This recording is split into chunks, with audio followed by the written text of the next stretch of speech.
All right, guys. Well, it is 11 o'clock and we are now in maintenance. If you did not get your stuff done, if you failed to pull your Fumir, well, that sucks. You're going to have to wait a whole ass year for her to rerun because that banner is gone. The game is down for what, 5, maybe 6 hours. And when the game comes back alive, we're going to have a brand new ML5 to goon over. And for those of you expecting to pull Ob when the game comes back up, tough. It's another week before Ob comes out. She comes out on the 23rd. But I want to welcome to today's podcast, my rock, the GOAT. I'm _Sue. And also the man, the myth, the legend, Anyo. For those of you who don't know who Anyo is, you need to follow this guy right now because when Strategic Archive shows up, he is going to be here to save your ass. Hey, Valky, thank you for the raid.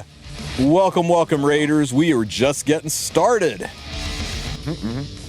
Anyo, tell us a little bit about yourself. What are your likes, your dislikes, your kinks, your turn-ons? What do you do out in the world so that people can get to know you a little better? Okay, I've been in the E7 community for about, I would say, like 3 years now, but like I started making a lot of content more towards like the 2-year mark, and now I've grown quite a bit. At this point on YouTube, you probably know me for, like Tristen said, the Strategic Archive guy, and I'm going to be suffering tomorrow doing that. Otherwise, you can catch me on Twitch. I play RTA. I'm a regular Emperor climber. And otherwise, I do also provide character guides on how to build characters from my perspective of, you know, climbing PvP all the way to Emperor every season.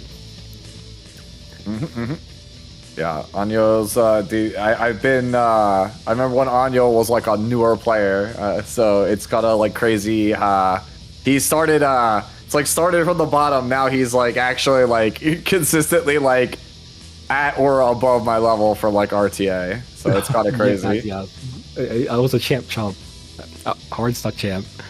Yeah, and now he's he's gotten a lot stronger for PvP, which will come into play I think later on in the podcast because we're gonna probably do a retrospective on the current state of the game, especially when we talk about like warfare rules, what it was versus what it is. Oh yeah, warfare changed a lot this next season. A lot. Yep. All right, guys, let's just jump into it and talk about the update. And then we got 2 of the best unit analysts on stream with us, so I can't wait to like get into the weeds talking about Melvira and Ob with you guys. But before we jump into that, let's go over all of the things that are happening when the game comes back alive tomorrow morning. Before you do that, you should share your screen so Anyo and I are not on a 30-second delay. I thought I was already doing that. That is crazy. Okay, hang on. Doo-be-doo-be-doo. Projector, new window, make it big because OBS is dumb like that. And we click this and we share this. And oh my God, look at that. You guys are current. Yeah, let's go. Look at that. All right. Let's go find those notes. I love patch notes. Beautiful. Okay, guys, as you probably already know if you've checked the game, we are in maintenance. Maintenance is scheduled to be 6 hours, but they usually come back a little early. It's not guaranteed, but they're more often early than they are late. When the game comes back up, Melvira's banner will be live, as well as all the additional changes. World Arena Tournament, Sirmia's Letter of Recommendation event. So this is a special tournament that's going on that smacks of something Etheria does, right, Sue? Kind of. Like, so Etheria has this mode that it comes around on weekends. Essentially, it's like, hey, the weekend is here. There's a new queue that's only open during that time. If you queue into it, you'll be matched against like roughly 15 other players around your skill level, and you'll all get paired in a 16-player bracket. If you win your first match, you go on to top 8, then top 4, then you go to the finals, and in the finals, it's usually like best of 3. And if you win the finals, then you get like some kind of frame or some kind of reward, right? That's usually it, but it's mainly for a couple reasons. 1, it's just something fun to do on the weekend, and 2, it's just good practice for like tournament formats, which, spoiler alert, there's a major one at the end of the year. You may have heard of it, called the E7 WC. What? So this is basically their way of saying like, hey, here's your weekend practice every week leading up to Worlds if you want it. So I love that they're doing this kind of stuff, right? I mean, we usually just have E7WC about this time of year, and then that's it. And then the entire rest of the year, there's no real combative tournament. I mean, you know, creators will do their own tournaments here and there. Sometimes they would do caster tournaments, but it really didn't keep the hype going. And that was one of the promises for 2026, was to keep the RTA tournament hype going. We started early season with the Masters tournament. Now we're rolling into these weekend tournaments, and that's going to take us all the way into the E7WC, which, if I'm not mistaken, is slated for late third, early fourth quarter. Yeah, it should be pretty soon, relatively. Yeah, I think it's like a right after anniversary. Yeah, I expect the prelims start, I think, like right at anniversary. But basically, like the plan is basically for E7WC to carry us through October and November, and then that way the only thing you have to worry about is the Christmas event at the end of the year. Like, it's supposed to fill in the holes that normally would exist in the fall. Yeah, this tournament here I think is pretty cool. I'm going to actually play it a lot because tournament practice is something that's not very easy to get for most players, unless you're like maybe a top player that just knows people, where you can practice in mock lobbies with other players. So this gives a lot more opportunities for most of the anyone who wants to like try their hand at getting into E7WC and get some practice in. I'm certainly going to be playing this a lot. Yeah, I would hope for like a 10th frame, but yeah, it's. I agree. If you actually are somebody who wants to like get better at the game, or like actually has aspirations of like playing in any tournaments, whether that's like Vic's tournament or like one of Valky's tournaments, E7 Masters, E7WC, if you're any one of those hopefuls, like, you should be playing this like 100%. I don't have any intentions myself personally. Like, I'll play it for fun, but like, I'm not trying to be like an E7 hopeful, like WC hopeful. But one of the things when I was a competitive player for games is I would try to enter as many tournaments as I possibly could. Even if I knew I sucked and I knew I was going to lose, I would enter everything, man. I would get to the point where I'd be entering like 4 tournaments a week, right? And I would scrub out all of them. But hey, that's the only way you're going to get better, especially against like better players, right? And you'll only learn from playing. You only get rid of tournament nerves by playing in tournaments frequently. And you only get better by playing, you know, better players and learning from that experience. So much of the tournament experience, any tournament experience, from card games to boxing, any kind of tournament, the best way to get better at a tournament, at any sport, is to do it.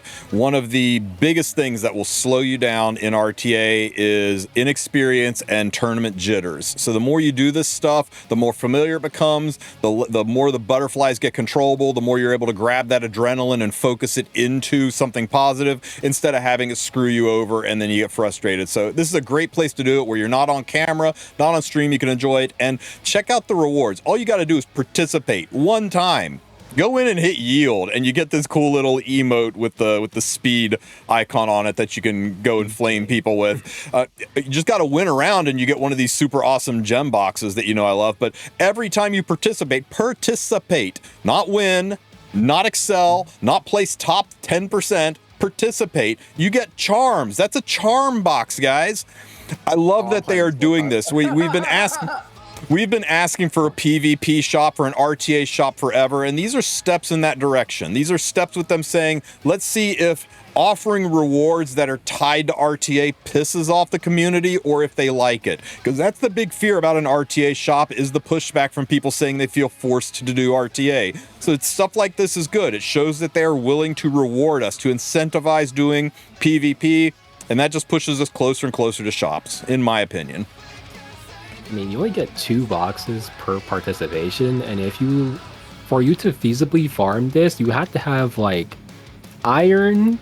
Like, you just have to force yourself through. It's kind of like a lot of stuff you have to go through just to farm this for charms. So realistically, I wouldn't be mad. Yeah, no. Yeah, it's time consuming. Like, each of these tournaments you have to think about. The average RTA game with pick spans and playing it is about like 8 minutes, give or take. Mm-hmm. So like, you think about it, if you're signing up for a 16-man tournament, then, you know, it's like what, a half hour probably, give or take, to finish the whole thing. Returns. pretty much. Now, here's the thing, and this is the thing. I think that they'll probably crack down on this. I expect people will probably try to queue and then yield just to get the charms. And that's fine. They probably will. But you know what? That just makes it easier for you to do better, right? It's the first time through. There's gonna be issues. There always is with the first time. Be glad they're actually trying it and bringing us something interesting and fun to fill in the gaps between now and E7WC. Yeah, you could spectate these matches though in some way. Yeah. If it doesn't bug out the game completely like it did before. Yeah, that's one of the things I did like about Etheria. Etheria, that's the other thing that's really cool. Is they should do this. If they don't, I'll be pretty pissed. Is how Etheria does it. Is like, let's say you lose round 1, you're out of the tournament.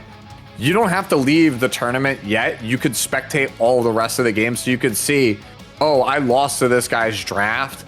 I'm gonna see who he plays next round, and if that guy beats him, you could understand why did he beat him. Yep. Like that's like you also use it as a learning tool. Also, Thermia. Do it for the redheads. Sure. Yep, the best.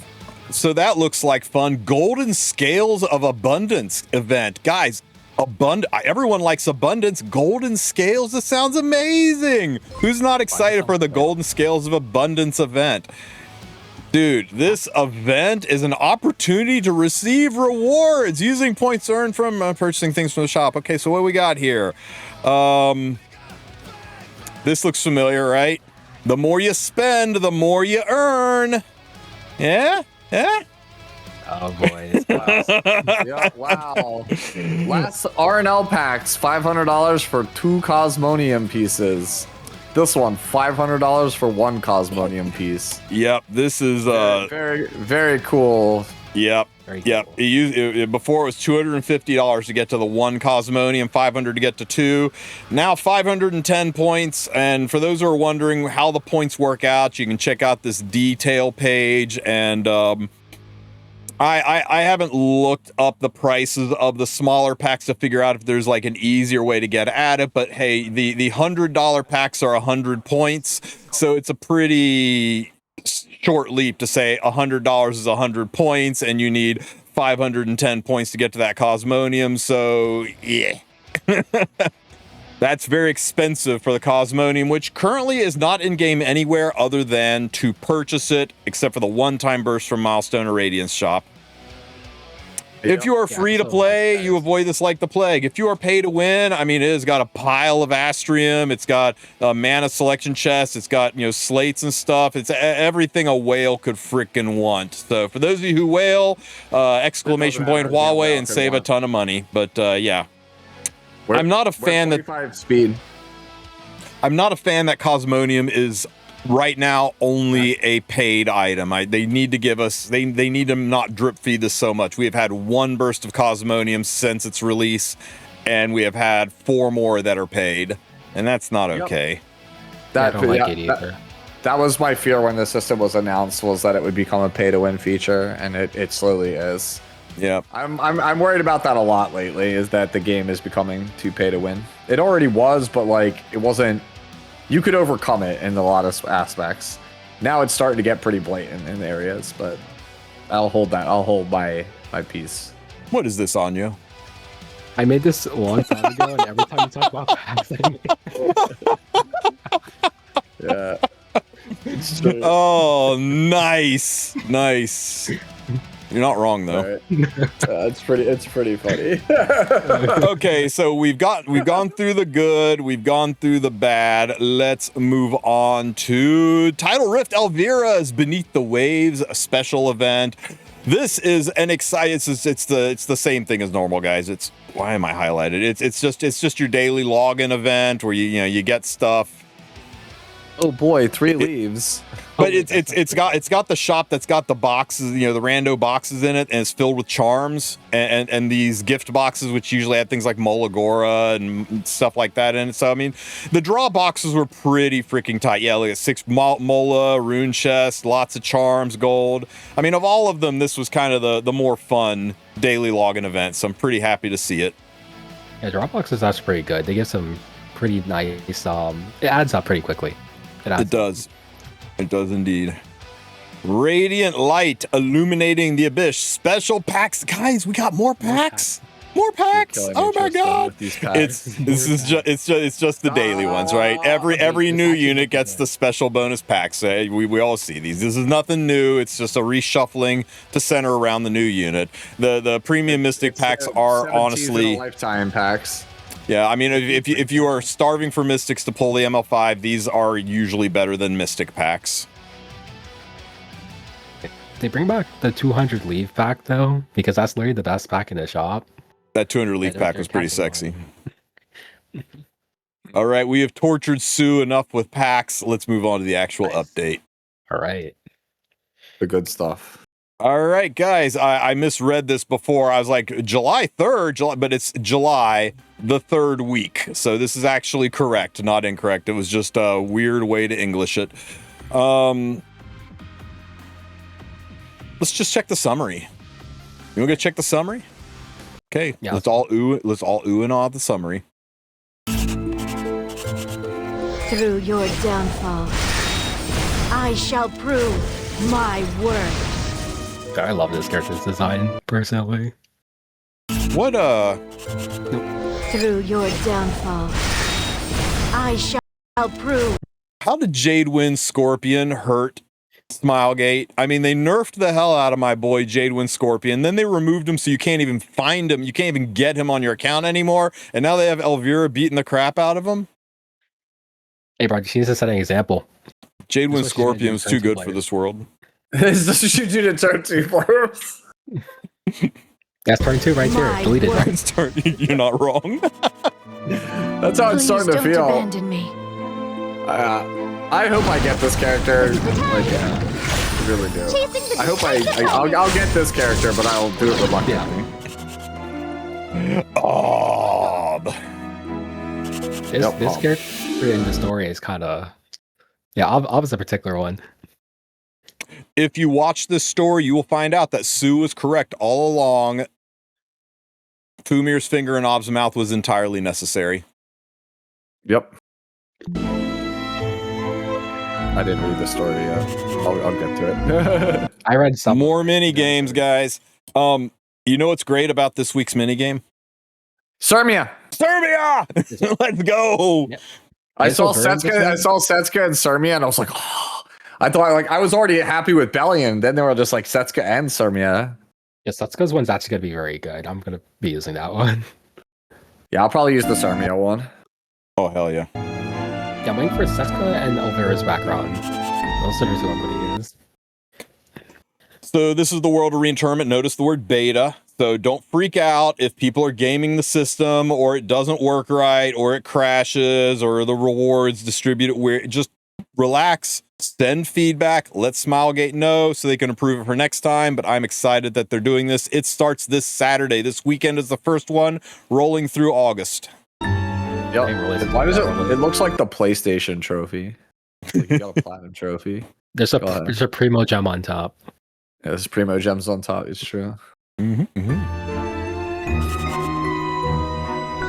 Oh wow, yeah. You got a sneak peek, guys. You got a teaser. Decrease evasion by 30%. Who drafts like that? Like who drafts like that? Like look at the left side team. I didn't even notice. Rebellion, so I can draft Luna. Yeah, bro. So I can pick Rebellion, so I can draft Luna. Then I pick like.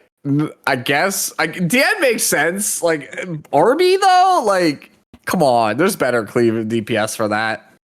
Wait, what are they even fighting? Is that Arrowbow? What's even on third pick? Tori? I think that's Tori. It's Tori, dude. Wait, dude, he's Cleaver. What's going on here? You're giving Carrot crap, but he's Warlord with that team.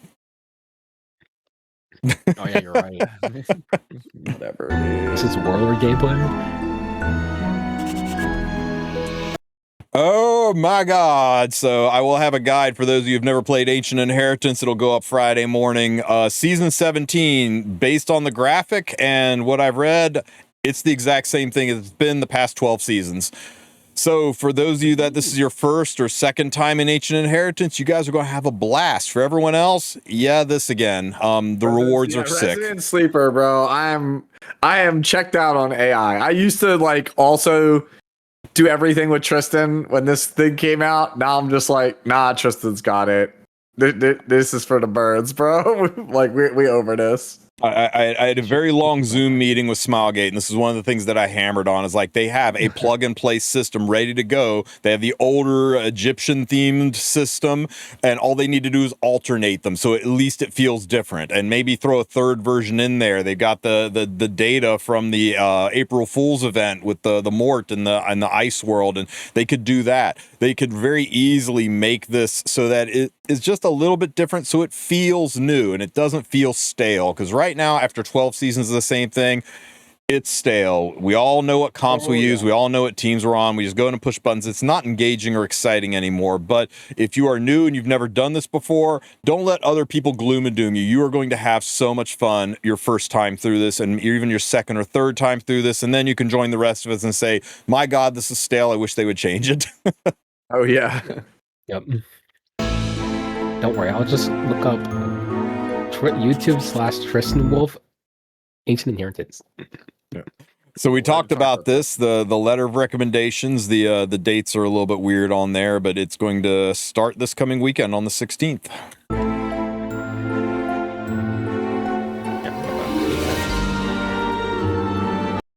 What do you think about this? Yay. Now you get to call out your guild mates for inting. So now you can see their attacks and say, why did you hit Setsuka every single turn? Yep. Yeah. You pressed auto, didn't you? No, I didn't, I swear. Show me the replay. I gotta log off. That's my new plan from now on. I'm just going to auto everything. So when I lose, I'll be like, dude, it was the auto. That's my new plan. Because it'll share it right to your guild chat. Caught in 4K. It does? Yep, shares right to the guild chat. Now you can't lie about speed. You're like, hey, I thought you said this from Mirror was 305. This is 310. Okay, so when I reviewed the news, I had no idea what the frick this was, but Sue remembers. Sue, can you illuminate the rest of us onto what this arrange equipment helper thing is all about? Okay, so if you recall, when we got the new era update, they talked about planned features for the future, and one of them was, because it was quote unquote the era of AI, they had the AI picker, the thing that helps you pick what characters using AI in World Arena. Part 2 of that was the AI will tell you what gear in your box is garbage and you should throw out. That's what this is. It's literally like, oh yeah, that necklace you haven't used in like 2.5 years, you can yeet it. That's literally what this is. Yeah, It's apparently it's a helper to help you out, like get rid of the junk in your inventory. Yeah, it apparently looks at gear score, whether or not it's on units, whether or not you've used it in a certain amount of time. I mean, it looks at all these kind of metrics and goes, yeah, you know what? You've just had this kicking around your account forever and you're not using it, so maybe turn it to charms and make up some space so you can level something better. So this will be nice for newer players. It'll be dangerous for newer players. We got to see how good it is. I can't wait for it to tell. Yeah, I can't wait for it to say a 21 speed piece that's 85 equipment scores trash. Because look, it's recommending pieces that are currently on units. So be really careful with this. I'm more worried about the one that Onrush is about. If it tells you to like trash like an 1100 flat HP, like HP percentage ring or necklace, because those are like only 75 equipment score usually, but they're like the best like tank necklaces in the game. If it tells you to trash that, I'm gonna be like, oh, bro, who programmed this bot? It's terrible. Yep. Yeah, because I think the only thing for it to auto scan usually would be like the high speed pieces, but usually those tank pieces that are like HP main stat and then like 1000 flat HP, or defense main stat and like 500 flat defense or whatnot, you know. Yep. I feel like it's going to trust those pieces. My advice to all of you is do not do this without a veteran sitting in chat with you, watching over your shoulder to make sure that the game doesn't tell you to throw away something that you're really going to regret throwing away, because there's a lot of unique gear that the game doesn't think is good. And if this thing is in any way queuing into the glory index system, it's going to shit all over bruiser gear and only prioritize speed and aggro gear. And if you're a turn 2 player, it's going to wreck and brick your account. So give it some time. Let us review it. Make sure that it is usable, that it is more in the recommended equipment section of gearing your units versus the one button push equip your unit recommendations, which that's not that good either. So let's give it a chance, right? We'll give it a chance, but just be careful, because once you sell it, there is a way back. You can send a letter to Smilegate, a message to Smilegate, and say, hey, the game told me to sell this. I thought it was a good idea, but now I have regrets. Would you please restore it? And they will do it. They will restore it for you. Everybody gets one. Whether it's a unit or a piece of gear, if you accidentally yeet something you didn't mean to, you can send in a ticket and they will restore it once. But you don't want to have to use that mulligan here. You want to use it for an actual legitimate. My younger brother grabbed my phone and sold my RB, right? Pull up that necklace that Joe posted in chat. The link he posted in chat. That's exactly what I'm afraid that the bot's gonna tell you to throw away. Because this is by all metrics like quote unquote bad. Like new players will look at this and think this is bad because it's flat stats. Yeah, and it's incredibly busted. Yeah, and the equipment score is low, so I'm afraid the bot's gonna say it's bad. This is like probably the best Dark Corvus necklace I've ever seen. It's insane. Yeah, it's actually insanely good. What the heck? I think like 1200 is nuts. Yeah, I think the goal of this is to help new players, but I think the reality of it is that this is going to be a tool that is best for veterans. That's going to be a way for you to go through the gear and for the veterans to go, yeah, it's right here. No, it's not right here. Let's go ahead and I'll click keep on this one. I'll sell on that one. And it's going to help veterans go through the gear. But for newer players, I'm really concerned it's going to like get you to make some bad choices. Why is it yeeting a piece of otherworldly gear at 33 gear score? So it's not just gear score dependent. Well, those subs are pretty awkward on that. Well, yeah, but that's what I'm saying. It looks like it is more than just looking at gear score. So I think we have we don't have to worry about Joe's situation nearly as much, because it does seem to be looking at stat synergy and stats and all that. But we'll see, guys. We will see.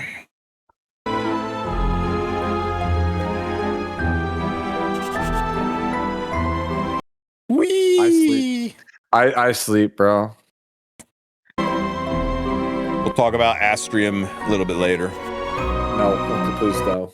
Balance adjustments going through. There were a couple of minor changes to the balance patch. We'll talk about that a little more intensively, and I definitely want to get your guys' takes on the balance adjustments. Yeah, I actually don't know the minor changes at all, actually. It's largely revolving around LQC, who, by the way, is the exclusive equipment here. Mm-hmm. LQC and Faithless Lytica. Finally, Faithless Lytica is getting that speedy E that gives her stealth on turn 1, so she could be an effective unit. Right, guys? Nope. Right? Nope. Right? Stealth. Right? No, man. It's so close to being good. It's so close to being good. Okay, Hall of Trials, Expeditions, and Strategic Archive. All right, guys, I got this. I'll take the expo guides. Tristen gets the Hall of Trials. Anya can have the Strategic Archive. Let's do it. May God have mercy on your soul. Yeah, here's how you do Expedition, guys. You build Commander Lorena, you hit auto. You get one. You get your score. Yeah. You get your score one time, then you hit this button called Sweep until you're done. Oh my God. Okay, now recordings I have is crazy. For those of you who have been miserable the past couple of strategic archives because it's been RNG archive, the very first one they did of this was elegant. It taught strategy, it taught team synergy, it was all based around real world scenarios with only one or two exceptions. It really was strategic archive. And then they decided, like, now we're gonna F with people. Now we're gonna make it like figure out the silly interaction and just get lucky and make sure you do the right thing. And if you don't hold your mouth just right, you freaking throw your phone against the wall. What was that one where it was like a 340 school no Shulha? I was like, I'm good. After this one, it's like you just can't outspeed it like at all. It's like impossible to outspeed it. It was with Yulha, right? Yep. Yeah, I think the worst one that I did, because it made no sense, is they tried to make you fight 2 fire DPS with Landy, earth DPS. So quite literally, if you did not get lucky enough to crit, you had to restart. I spoke Yeah, directly face to face with many of the development people at Smilegate on this, and I summed it up as succinctly as I could. I said, if you're going to call it strategic archive, please have it center around strategy, around relevant in-game strategy to help teach players to be better at the game, not trick teams, not RNG teams. Put the strategy back in strategic archive if you want people to enjoy this event. So Yep. hopefully they listen. They listened when we told them, if you want, what's the point of having preseason if you're not going to test out the frenzy systems and the warfare rules in preseason? So, and they've done that this time. They've released these changes to be tested in preseason, so that there's time to change them if we don't like them. So it's not that they don't listen. They listen more than any gaming company I have ever worked with, but they are very cautious in their changes, and I can't blame them for it. Hopefully they listened, and this strategic archive actually is strategic and doesn't give poor Anyo a nosebleed.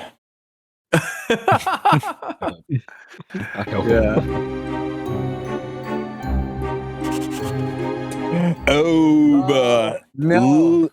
Limited July 23rd. She will not be out after maintenance. You got a whole ass week to prepare yourselves and get ready for Ob and to talk about, is she trash, treasure, broken, or mid? I assure you, dear viewer, that the weird pink goo all over her is necessary. Absolutely necessary. I don't even know why it's even a discussion. Hey, turn 2 players. You feel a little bad right now? How about a speed imprint as the 4-star just to kick you while you're down? Oh, man. Title Rift Elvira will be live as soon as we get back from maintenance. Anybody telling you that this unit is bad is full of shit. Anybody telling you this unit is broken is probably likewise full of shit. We will discuss her in details later, but she is standing in the shadow of giants. If you look at the past 3 to past 10 ML5s that have come out, yeah, I mean, it's hard to stand toe-to-toe with those monsters, but I think this is a unit that if you sleep on, if you let her through, she is going to wreck your world if you aren't careful. My brain was broken there. You were like, you said sleep on, right? I did say sleep on. Okay, I thought you said something different.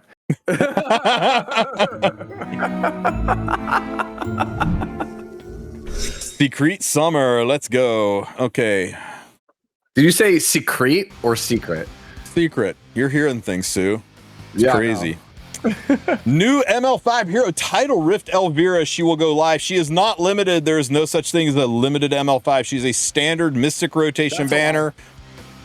Except for Einzulgone. Okay, there's no such thing as a non-collab limited ML5 hero. I lie to you. There is one. It's Einzulgone. Oh no, misinformation Wolf strikes again. Misinformation Wolf. Okay, I'm just going to let Title Elvira play in the background with the volume down a little bit while you guys tell me all about it. Take turns, go back and forth, and tell me why this unit is the most broken, wretched, terrible, skippable, must-have, must-pull, game-ending EOS garbage unit ever in Epic 7 history. Right. I'll start. She's voiced by Ali Hillis, the voice of Lightning. There you go. It's your turn, Anyo. Right. This character's design is absolute peak. Like, look at this animation here. You see this kick? Like, don't you want to get kicked like this? And then 2, the perspective, the angles. It catches every event. Yeah. Like, honestly, must pull. But she's hot. I mean, Elvira was my most wanted ML5. It's between that and Valencia. They gave me this one. Sadly, I am like an eternity away from pity. Like, I have, I think, like 16 summons, and I'm 200 away. I'm the full 200. I have to get hella lucky to get this character. I got AK Mystic, so I'll provide the gameplay for everyone. But I'm pretty like in the middle with this character. I had to read her kit multiple times and like think about it for multiple days in order to get a pretty good idea of where the character would stand. And I think the best way to compare the first perspective look of this character is probably to Noto's, because on paper everyone's like, you could just cleave it, just control it, right? He has to use Warfare set, you could just run him over, and then he comes out and then he just beats everyone up. I think that's kind of exactly what Elvira looks like in this situation, because it looks like she's handicapped by weakening set, but I feel like she's going to actually be a very aggressive character that can probably control you, because she can utilize dumb stuff like Abyssal Crown to perma-stun you every single turn while also doing damage to you. That's what I'm worried about. The interaction between weakening set and Abyssal Crown is actually like downright nefarious. If you guys are not farming weakening set, like, I implore you, not only will you need it for ML Elvira, not only did you need it for Albade Ludwig, it is insane. Like, you could back me up on this audio. It is insane on Harsetti. Like, weakening set Harsetti on Abyssal is absolutely bonkers, because you basically get oh, you actually do have it. Yeah, on Abyssal Crown, I've wrecked people's worlds with this. It is absolutely insane. This is absolutely the best build on Harsetti right now. It is absolutely busted. Like, it destroys people. And also, I have not seen anybody play it yet, but weakening set Red Politis on Abyssal Crown also seems nefarious as all hell. That's another one. Well. Yeah, that one is like, that just seems nefarious, man. Oh, wow. You actually have that one. Wrong artifact, but yeah. I don't have enough Abyssal Crowns. It's on my wish list. Yeah, it's pretty nefarious. So just, if you have not played against Abyssal Crown users on weakening set, it's like, it's kind of messed up, man. It's kind of messed up. It works very well for characters like Elvira that has multi-hits, because you have 2 chances to proc that stun. So it's near guaranteed chance for you to get it.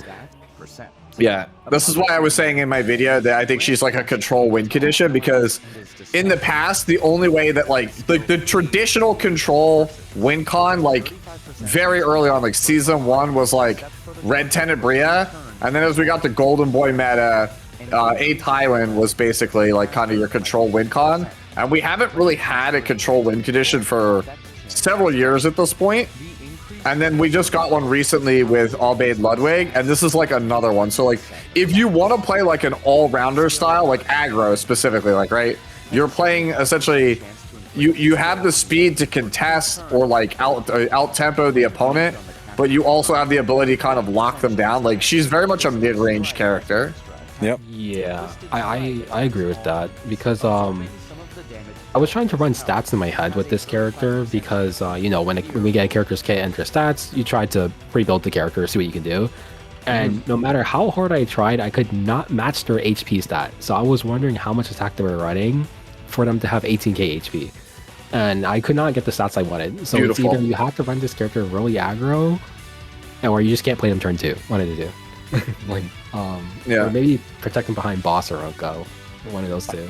I went with some ER on mine as well, because I didn't want her to get like stunned or controlled or feared. But that effectiveness is diabolical, and Predis and speed and bulk. This shit is actually diabolical. Like if there is a non-attack skill punishing unit, this is it, man. Yeah, you need this. I've been thinking about this a lot since the very end of the season, because like, you know, my whole Discord at like the very end of the season was like, yo, is weakening set like Abyssal like actually OP? And then everybody just switched to weakening set Harsetti, and it's really dumb. And then that just started making me think, like, who else on Abyssal weakening is like actually OP? Mostly PvE units, but yeah.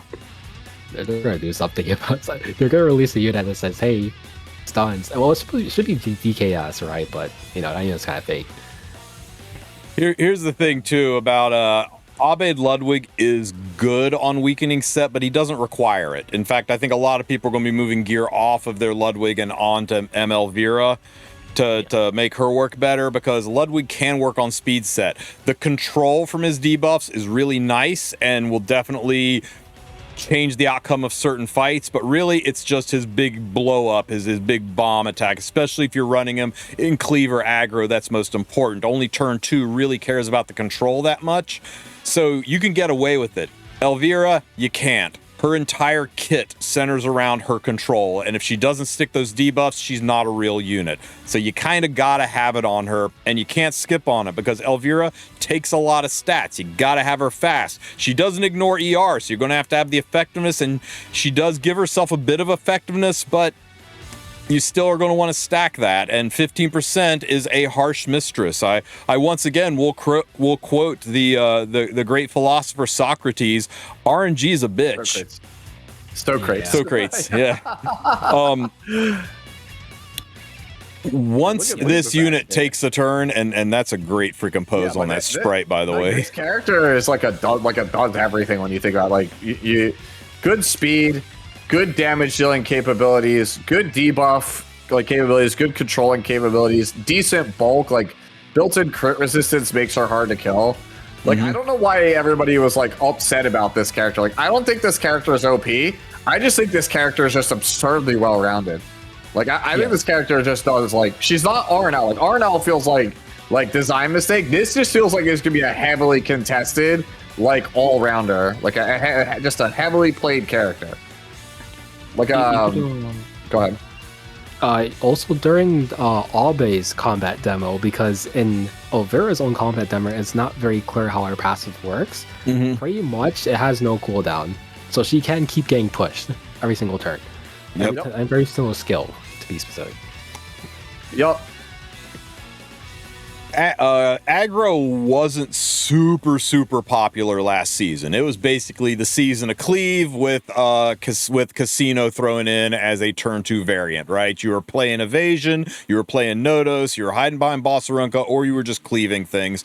Aggro wasn't in the strongest place, and everything they've done recently seems to be pumping aggro up.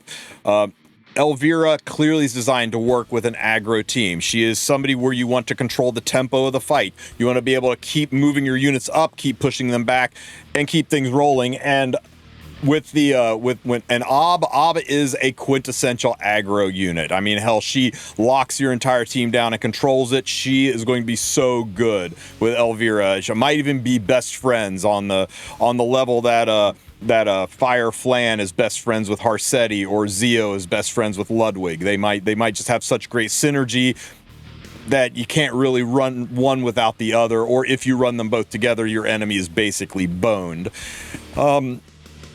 The biggest actually, by the way, that interaction right there that we just played the video, her being able to seal Arbiter of Ildred and be able to tank his hits is just invaluable for a lot of players. Also, I feel like. Yeah. The biggest issue that Elvira has, where I think everybody's crapping on her kit, is like I said, she's standing in the shadow of giants. The last 3 ML5s we had, Nodos, Salome, Rihanna, and Luciella. Yeah, she ain't that, right? I think she's about as good as Salome. I'll be real with you. I think Salome's the second best ML5 in the game. I think that's crazy talk. But yeah, Lady of the Scales, Shepherd of the Dark DN. I mean, these all are units that completely turn the meta on its head. They were first pickable units. Nodos are now first pick units, last pick units, third pick units. They were destroying people. I think you have to pick her right. I think you got to pick her late on 4-5 or on a late 3. You've got to build an aggro team around her. You can't play games with it, but if you draft her right and the enemy doesn't respect it, they're going to get murdered. I don't know if I agree with that. I actually think I would be willing to pick her second. I don't know. You could pick her early. I think you can pick her early. I think the thing is she's not exceptional. She doesn't have one standout broken thing about her, but she does everything. Seal is a very coveted thing, even though she's the worst sealer in the game in terms of the rate at which she does it. Her damage is good, but it's conditional. She's tanky, but not the tankiest. She's fast, but not the fastest. Is she stealthed on turn 1? No. I mean, okay, so Zio can silence her, and then she's not a real unit. Is her buff dispellable? It's undispellable. No, it's undispellable. No, yeah, it's not. But it is a buff, right? Yeah. So Nodos gets rid of it, and then she's not a real unit. You don't even get Cascade when Nodos takes it away, which means Salome can likewise take it away if Nodos is involved. You're comparing her to characters that commonly get picked and or banned on one, and I'm if we get Harseti and Aram, or if we get Harseti and Afternoon Soak Plan together, will that just one shot, Afternoon Soak? No, Yeah, actually, will that just one shot her? You think? No, she'll live. I think. What about RNL? You think RNL's S2 defense break into another S1 into an S3 is not going to one shot her? Because anti crit is not miss. She might live that. These are the reasons that these combined with 15% being a harsh mistress are the reasons people are saying she has a bad kit. I'm playing devil's advocate here, of course. I think she is bad on the level of people saying that disciplinary prefect Arya is bad. Well, yeah, Arya is no Lady of the Scales, but if she's drafted properly, she will absolutely win the fight and 1v4 it. And I think that if picked right and played well, she will absolutely win the fight and 1v4 it. Arya was like 7th best character last season. So I know, but everybody still says she's bad, right? It's like I don't know. Like she's not like I'm not first picking Elvira, but I would consider taking this on 2-3 if I'm especially if I'm first pick where I'm just like I don't know what the hell my opponent's picking. Like I'd take her alongside of like Nurse Yulha or something to play like to pivot between speed or tank down. I'd take that draft. She's a setup unit, right? Because ideally, in the perfect world, if you land all of your stuff, this unit is shipping probably 30% of your HP, and then the rest of your team can come clean up. In the non-perfect world, which is probably your primary issue, is that if you don't have like someone who just strips buffs on the first turn, you won't get your curses, and then you lose a boatload of damage off of what Elvira is supposed to do. I just think there are too many ways to hard stop this unit to pick her 1-2. Maybe you can pull it off, but we haven't even talked about what Little Queen Charlotte's going to do to this unit. She's going to absolutely be a problem. And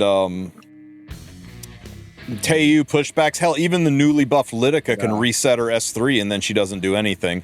So yeah, it's she's going to be tricky to use, but if you use her right, I think she's going to dominate. And if you guys are on the fence and you're worried about like, oh, but I don't want to miss out on MLK-Ron or whoever the anniversary ML5 is, well, I get that.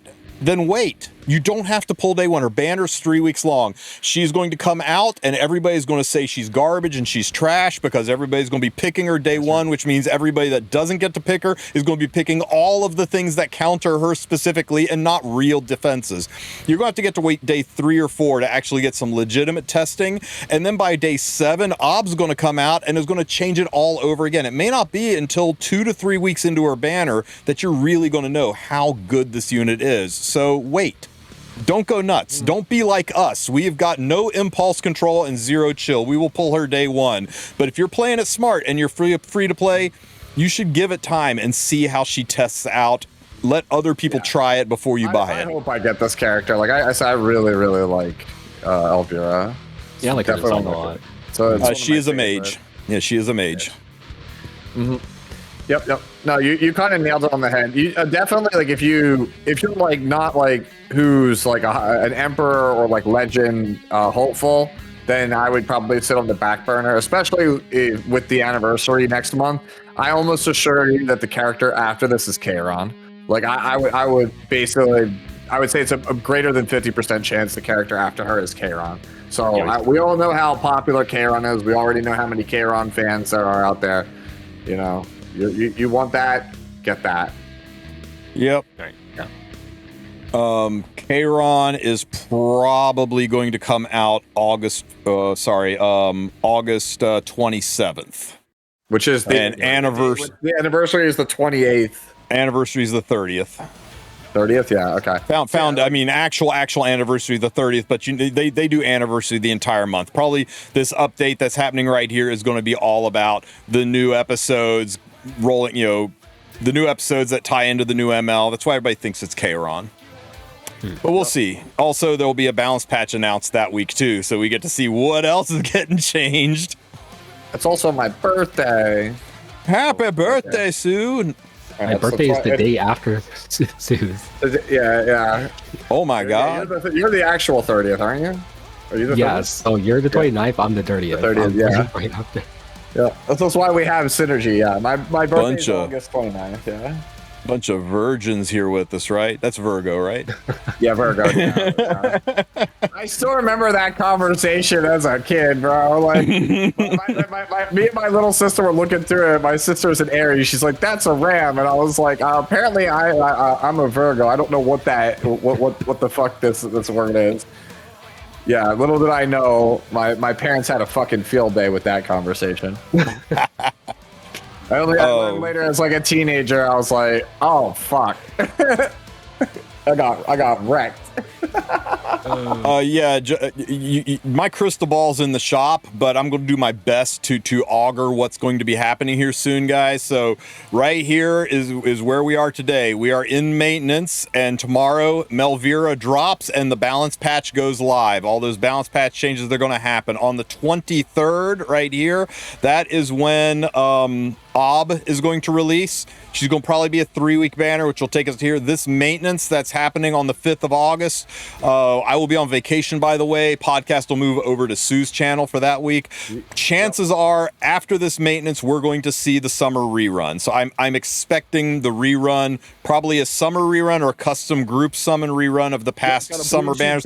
Before anniversary. It'll probably be these 3 weeks of August, and then we'll run into the version update, which will drop more of the episode 6 story. We'll get the new ML5, probably Kayron, but we'll have to see, and another balance patch announcement, and that's going to take us into September.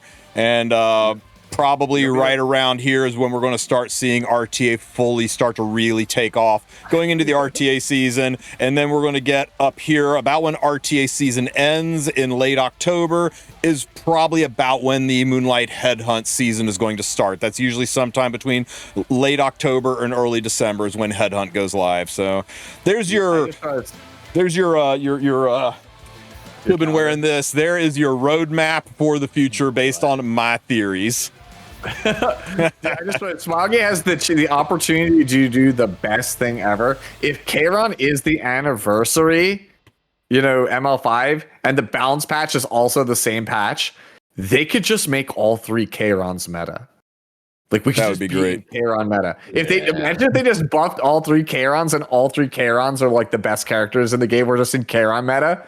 Like somebody first picks red Kayron, the other 2 pick like ML. The 2 ML Kayrons are response. Dude, they can have it, SG. Bro, what? We got Roar the Spark. Good song. Yep. We should do that for the next Lilius. Yep. So week 4 of the summer side story will be active and live. Have you guys been reading the story? I intend to do it probably either before I go away on vacation. I intend to stream like going through all the story. I hear it's a special story, gives you the tingles all over. You should just go read it, man. Go read it. And it's not terrible. The big news. Yeah, the story. Whoever the new writers they hired, give them a raise. They've been doing ever since Aki. They've been doing a knockout job with Epic 7. Yeah, I have for tomorrow on my channel. I have the CZN story rewrite review, which is the same writers that did the E7 new story stuff. Like it's basically they got the CZN people to do the new E7 stuff, I think, and vice versa. And like whoever they got, like you're not paying them enough because they're great. Oh yeah, I started doing that as well, and yeah, it's 20 times better. Yeah. All right, guys. Hero and artifact balance adjustment. So a couple of things were changed. The big one is Little Queen Charlotte got a minor nerf. They changed it, so yeah, here it is. They added this back in. This wasn't there before. They're restore. She always had this, they added this in. So damage to dark elemental targets is decreased. I think they're probably just balancing it so that her base damage increases. I'm trying to make her like omnidirectional, so she's not going to be like not going to be like Savior Auden, where she's a dark unit killer. She's just going to be built to be a killer, built to be a bruiser. Again, anytime you see damage increase, damage decrease, we don't know until we see the actual numbers how impactful it is. Okay, so that was actually there before though. They just had this text for some reason on the left side in red. Okay, so it was a graphical correction. All you need to understand is base damage up, bonus damage down, total damage to dark units still the same. It's just like your floor is better, your ceiling is the same. Yeah, that's a good way to look at it.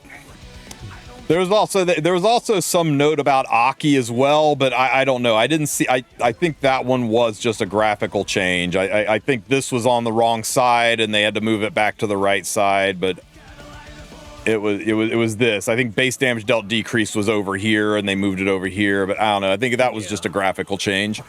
Other than that, the bounce patch is the same. So let's go through them real quick. I don't want to spend too much time here because this could wind up being like 5 hours. I'll leave you guys to talk about Flitica because I don't know anything about that and I'm going to get caffeine.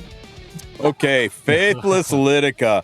She was one of my favorite units. I was a Flitica cleaver back before it was cool. Mine's gonna be 280-ish speed. Yeah, 280 speed when she gets the EE. Yeah, her speed is still an issue. Yeah. So I was thinking of playing her on a cheese instead because I don't think you're going to play this at opener speed. Oh shit, I hit the wrong fucking button. Okay, well, rip. I meant to hit the gear button and I hit the go way back button. That was my bad. Dang it, Tristen. I know, I ruined Tristen ruins everything. That sucks. Alright, we're still fine. Wait, nope, we're not fine.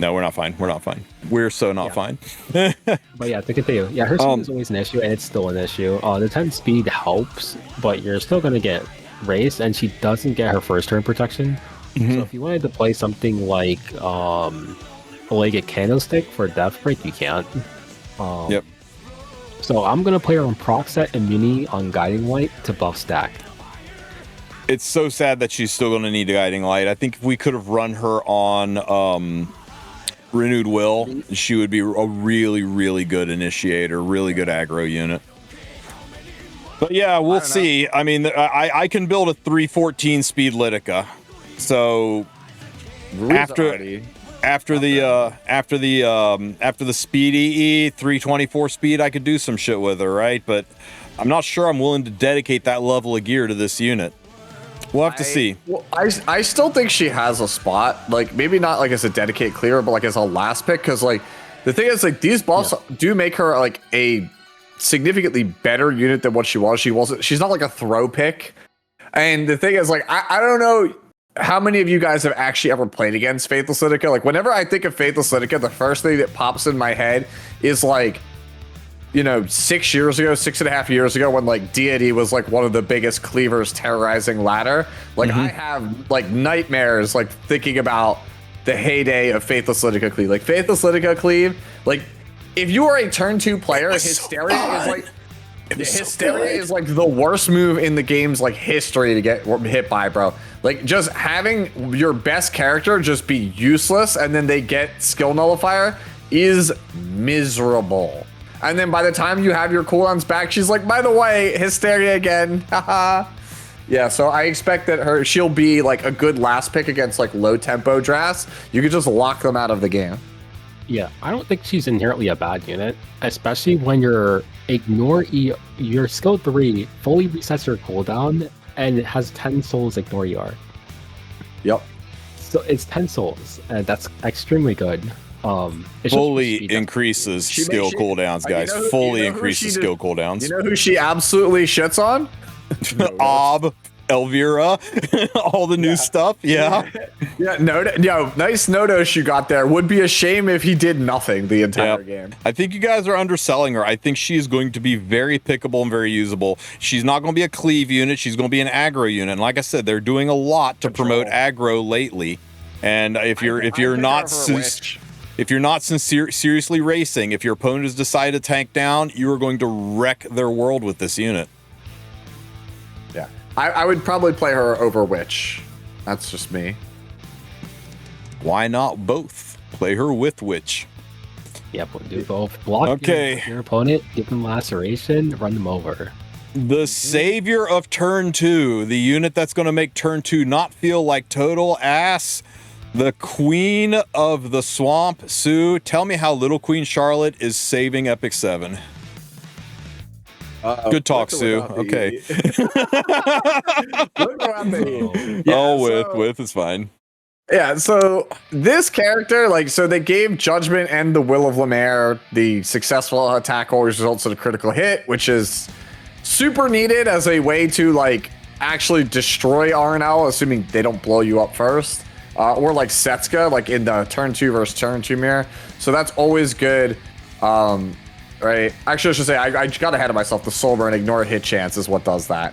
But the guaranteed crit frees up the biggest issue with the character, which is the Libra Warrior stat line, which is Luna's stat line.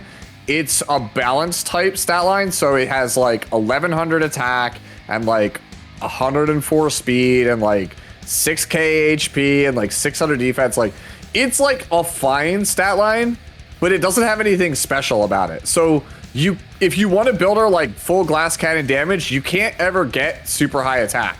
If you want to build her like super tanky as a bruiser, you can never get high bulk, right? So this saying, hey, you don't have to spend any stats on crit hit chance anymore, in tandem with the fact that she has a CR push on the S2, a Queen's Dignity, is freeing up a lot of stats. So now you could build her either way tankier or hit way harder or build her way faster if you decide to go like the cleave route with her. So that's all like well and good. That fixes like the biggest issue with the character. Is it? What is this, bro? 297 LQC. Damn, dude. That's crazy. 2026. Everyone gets free stats. Yep. And she's also on I guess it's, what is it, Strike of Aspiration gives you the immunity set. So like you just have like a lot of free stuff now on the character, which is good. So the combination of the free stats being on the kit plus the hit chance to answer a lot of the BS evasion units, that alone is already really good. Then we got the exclusive equipment today, which gives you an extra 10% damage reduction on a Queen's Dignity, which is just absurd. So a Queen's Dignity was the major selling point besides the anti-dark when the character came out. Having a built-in adamant shield on your DPS is kind of silly. Having a 30% damage reduction now with the EE on like everything makes your whole team hella tanky. So if you basically have, say, Arwell or like Estelle plus Little Queen Charlotte, bro, you're taking like no damage. And if you've got a triple S1 plus the EE, you're talking about 35% more attack. And you don't need crit chance anymore, which means you can reallocate that. And that's what's going to let you be able to build either really, really fast, really, really tanky, or really, really high damage. And we got to experiment to see what's best. That's also true. I forgot. Her last round of buffs that people forget about. So it's like, it was like Will of Lemaire mits like all damage instead of crit. Yeah. And then also Will of, that was a Queen's Dignity had that. And then Will of Lemaire has Extinction. And the character is like, fell so flat on her face with the newest round, with that last round of buffs, that people forgot she has Extinction. So now you have a character for 10 souls that says, die, like kill target Setsuka. By the way, Ruel can't do shit to it. Or like kill target Ruel, it ain't coming back. So like she's like obviously good because of the S2 to survive a lot of the bullshit speed stuff that we've had to deal with. And then also the Soulburn plus the S3 angle makes her like insane in turn 2 mirrors, because you could kill their res. You could kill their Setsuka, you could kill their Bologna, like basically guaranteed. Yeah, I'll just speak about it from like an RTA's perspective. Basically, previous seasons, we usually take support on 3 as your band protect, usually like your mitigation knight, so you have guaranteed mitigation through your match, or a support like Ruel, Yulha on 3 to help support up your 2 DPS or whatnot. For last season, we started promoting hyper carry on 3. So if you remember during the E7 Masters tournament, we saw free reign on 3 and then just getting cleaved and, you know, just taking your Ahmed on 4 or 5 to help cleave. And then near the end of the season, we had Nurse Yoha, and then you hyper carry your Arya. So I can expect LQC to become a new hyper carry because she has 30% damage reduction for your team and extinction, and pretty much can probably run down your entire team because she has loads of damage. Yeah, like turn 2 right now has so few good damage options. That's why Arya is so coveted right now, is because it's a neutral pick DPS that has like she has a relatively good matchup spread that does like other things. Like she restricts soul burn, she gives you a little bit of ER versus the control teams, and you have the option to play full tank down or just go, oh, they went slow, just last pick 2 fast characters and just run them over. Right, because you already have Nurse usually on 2 or some other like faster unit on 2, like maybe a Salome or something.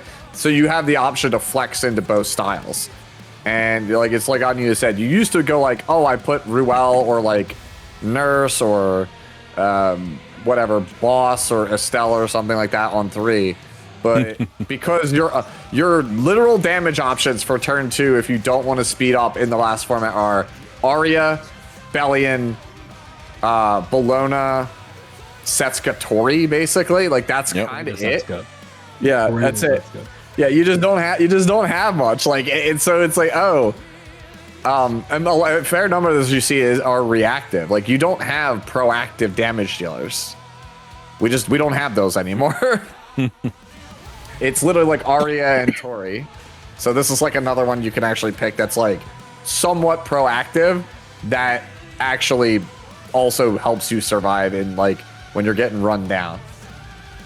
I'm gonna call my shot here. I think this is the APOC Ravi of 2026. I think she's gonna be everywhere. People are gonna pick her, and you're gonna like, fuck. How do I deal with this?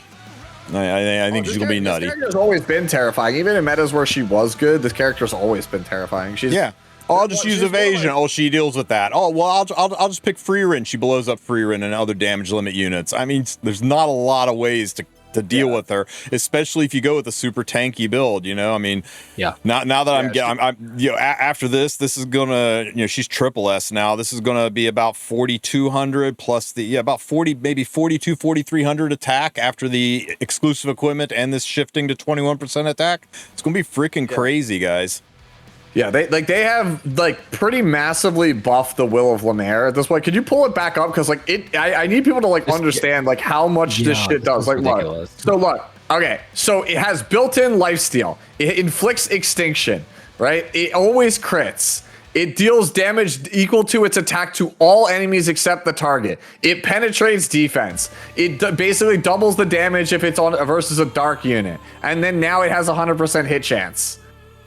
Yeah, like, this character is kind of overloaded. Yeah, this move just is like absurd now. It slices the dice at Julienne's. It's crazy. It kills evasion, it kills dark, it kills squishies, it goes through damage limit, it full heals her. Like, okay, like what does it not do?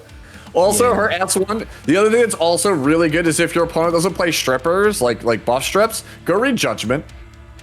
Doesn't it still have a mini? Yeah. When I was reading this, I literally was like, hold on. We changed everything here in this kit, but her passive is still the same. So now she still has damage reduction and CR pushing while doing all of this. Yep. The only negative she has is she doesn't self-attack buff. Yep. Yeah, there are people in chat are realizing this, yes. If your opponent doesn't have a buff strip, you can quite literally just use Judgment and no other moves on LQC and you just win the game for free. Yep. Because it's like, dude, okay, you can never debuff me. Like, okay. There's definitely matches, like historically the one that this like you would dunk people on was like the Tenebrias, because they literally could just not get to you. Yeah. Barunka's still a pain for Lady. She'll S3 Barunka. Barunka might survive that. All the people behind Barunka probably won't. Oh yeah, the pop damage. Eventually, they're going to go down. Her pop damage is wildly high because it's based on her attack. Yeah, I don't think people realize like how much damage the Will of Lemaire does. You're like, oh, the Lady will survive. I'm like, that pop damage is a lot. She was my go-to cleave when people would try to free run and damage limit me. I would Alots push her up S3, then I would Aeron push her up S3, and there was nothing left. Nothing that mattered. I do know LQC can nearly one-shot a superhuman MO Arya. It happened. I watched it. It did 50k to a 60k Arya. If you build your LQC like this, it'll most definitely survive an Arby. Oh yeah, And that still has enough attack to do all of her tricks. bro. Like if you die to Arby with LQC, I'm like I would be surprised because, like, yes, he does bonus damage, but you take 30 the total damage after everything, and then cut it to 70%. The pop damage is no longer conditional on a kill. It just happens. Yeah, and then so once you take the total damage, cut it by 70%, then damage share it with your tank from after that. So Like, we do you still really need your tank? Tachi. The advantage to Tachi is she doesn't self-attack buff, so it gives her attack buff, and people forget about it, but Tachi also gives you immunity at the start of the turn, so it lets you drop immunity off and go with, like, you know, Pen Destro or triple set, so it makes her easier to build. You definitely do not need it. Mine is going to be on Little Queen's Big Crown because I'm definitely, so I had to put her on immunity, but anybody's got a barrier there, holy shit, it's an extra 28% damage on top of what I'm doing. Go, just get destroyed. Yeah. You kidding me? Yeah, I'm probably gonna play Pursuit Pen Health. Yeah, Pursuit Pen I Health. watched it. If you're on Tachi, Pursuit Pen Health sounds really smart. I really do think you want to try to play Pursuit on the character because, I mean, it's top damage, it's free damage. Yeah. If you decide to not, if you don't have Strike of Aspiration, right? Like, there's other options you could play 100%. Like Hellcutter obviously is probably out now. Yeah, because it does there's boost gotta her be a lot of- attack, but it wastes on the crit. Thorn of the Blue Rose. What the hell are we talking about? Holy. Yeah, of course. Yeah, by the time she takes a turn, by the time she takes a turn, OP. What the hell? yeah, by the time she takes a turn, you'll probably have the souls for it. But if you're going to build this kind of LQC, I think Thorn is the way to go. If you're going to build a fast aggro run, you're going to want Thorn so you can soul burn right out of the clutch. Oh man, It's so dumb. holy shit, dude. Thorn sounds really OP, dude. I might see if I have great stats with it on immunity set, I might play Thorn. Thorn Wait, is sounds it? OP as hell. Yep, we've got. Yeah, I mean, Perfect on LQC. we got to see. Are we going to go the full speed version? Are we going to go the Giga Tanky version? Are we going to go the high damage aggro version? I mean, I will say there's though lots that- of ways to build her, and we got to see what works and what that- fits with your playstyle. I don't think that 300 LQC does enough damage. Like traditionally, like cleave ones are like 3,500 attack, like 300 crit damage at like 250 speed. Yeah, I know, but she's built for aggro, which means she's going to work with all of the other aggro units that are out there too. Yeah, I just don't think you're gonna do enough damage. I think this with Litica, what are you going to do to me? Now that your skills are all turned off and I've got skill null and she's probably destroyed one of your squishy units and then she's critting everything else while I got Flitica doing Flitica things. Maybe Yeah, I but throw at that point- maybe I at that throw point, Ob I and mean- Elvira in there with them. Bro, at that point, just play like any other damage dealer. I'm just at that saying, speed, dude. we gotta dive in and play with this unit. She's at a that whole point- new thing. At that point, just play like any other like glass cannon speed DPS, bro. That's Like anything works at that speed point, bro. Like you're never Yeah. taking that over like RNL. Like just play Renak, bro. I think this character wants multiple builds, honest. Have one that's super tanky and one that's just like giga Yep. damage. We need 3 LQCs now. Let's go. That like what you said. If you want to play aggressive, it's like 250, 260 speed, nuclear on LQC. That's the best.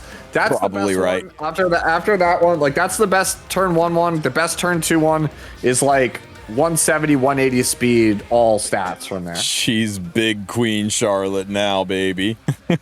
Good one, guys. Okay, Dark Corvus got a little bit of a glow up. Little bit. You think this is gonna bring him out of Guild War and into RTA? Is this doing a lot for him, or is it just? Okay. He's already been in already RTA. He's a decent 4-5 in RTA. It's again against these like low tempo drafts, he kind of murders them. Also, like now that he's immune to debuffs which prevent movement, there are some people that are just they take like a no damage draft. Like we saw it a lot at the end of the season on like people. Yep. Like I even did it for like Baka, where I just was like, cool, you're just gonna take like Witch plus Sigret, and you're just not gonna let them ever take a turn. In those scenarios, when your opponent's trying to bully you, you're just like, cool, here's my like last pick Dark Corvus, and it's probably getting banned, but if it doesn't, because there's something more pressing in the draft, you're dead. Yeah, Warfare's made him a pretty real unit in RTA because you don't have to wait to get hit. You just press S3 first turn and take something out. He was primarily played in Harsetti matchups before because, you know, they try to pick Harsetti into you, you pick Dark Corvus, you take a turn, and then they're immediately playing a 3v4. His buff just makes him a bit more usable, probably outside of RTA, Harsetti matches, but we'll have to see. But he's still widely usable right now. Okay, so the unit that everybody yells at me when I say he is a B tier unit, and they're like, but he's so good. I'm like, but he is not. Janua. Is Janua going to see a glow up? Is giving him some extinction and some self-healing going to make this guy a usable unit, or is he still a bench rider? I think if you have Summer Photogenic, you are mega back because you pick Sea Phantom plus Janua. You look at the Ruel like this, say I hate you, and snipe it. Yeah, but at that point, like, not for nothing, at that same point, you just hear me out. You press S3 on Sea Phantom Politis, your artifact procs, you push up your 260 speed Little Queen Charlotte, you dunk him. You dunk her. same diff. Like that's like same difference. Like that's my only problem with Janua is I look at Janua and I'm like, it's great that you gave me extinction. It's great that I get attacked before S1, but like, I don't think you do anything in this meta. Janua is still very attached to Sea Phantom because when you play Janua with Sea Phantom, he's an aggro unit. When you play Janua by himself, he's now a reactive unit, and you have to wait for them to hit you. Yeah. That's a good Janua, by the way, that Spiderwick posted chat, but I really feel like that needs photogenic. Like, that's the problem. Photogenic is like a cancer that I think they shouldn't have unleashed upon the game, because now that it's here, it's like you have to play it on all your thieves. And by mid-August, everyone's going to have it. And I'm going to hate it, too, because, like, at that point, how tank? How tank? What's up, bro? The entire turn 2 playstyle has been based around, oh, we're not allowed to, like, you need damage share to survive. Kind of like how turn 1 for many years was you need souls. So the thing is, when turn 2 tries to punish turn 1, we just pick this lady in a chair. And if it gets banned, we just have to hold that shit. They were like, you know what? We're going to sell you an artifact that just lets you bully slow players, like, eternally. Oh my gosh. Lady Aki, who definitely needed a buff. I think what's nice about Aki is the damage dealt increase lets you build him with lower attack and increase the speed, so you can run a faster Aki. But real fast, I want to rewind because somebody asked the question in chat for Dark Corvus. So back up to Dark Corvus because they were asking the question, can you please explain the change to Devil Descent when regarding Soulburn? So it says when Soulburn is not used, increases damage dealt. It basically just means previously Devil's Descent did not do that much damage unless you Soulburned it. This is a really terrible way of saying the base damage is increased, but the Soulburn damage is still exactly the same. You will still Soulburn whenever you can. His Soulburn will still be the thing that one-shots, but you might be in a situation where you can look at the opponent and say, he's low enough health, I can save the souls for somebody else. Or I don't have the souls because maybe they picked Bellion into me, and now Dark Corvus isn't a useless unit. He can still kill some things without the Soulburn, but there's never a situation where the non-Soulburn will do more damage than the Soulburn. It's just, you're going from this to this. Okay, they're just making the non-Soulburn, but the Soulburn's still going to be the way to go. Basically, what they're saying is like the old Devil's Descent was like 12k not Soulburn, like 32k Soulburn. Now it's like probably 18 to 20k non-Soulburn, still 32k Soulburn. Exactly. Yeah, that caught me the first time. I thought it said, hey, if you don't Soulburn it, you do more damage. Yeah, exactly. On Rush, like Suba said before, higher base, same ceiling. Exactly. All right, so reducing his the baptism of fire. Yeah, this is the big one, right? This changes him from a S3 S1 S1 to an S3 S1 S3, I think. Yes. God. Yeah. That's So nuts. it's not just like increasing the detonation damage, it's also allowing a more appropriate turn cycling. So you'll be able to build them faster, you'll be able to nuke a little bit harder. That's not my I still think Aki. he's nuts. Like, I still think this character's awesome. I Yeah. like to play him a lot. Yeah, I'm probably going to drop him down to like maybe 5,500 attack now and take him up to like 290.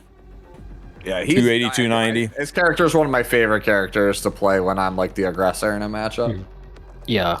Aki's Yeah. primary issues was if you're getting speed contested, he's not the greatest unit because you lose HP, you also lose damage because you need that HP to burn.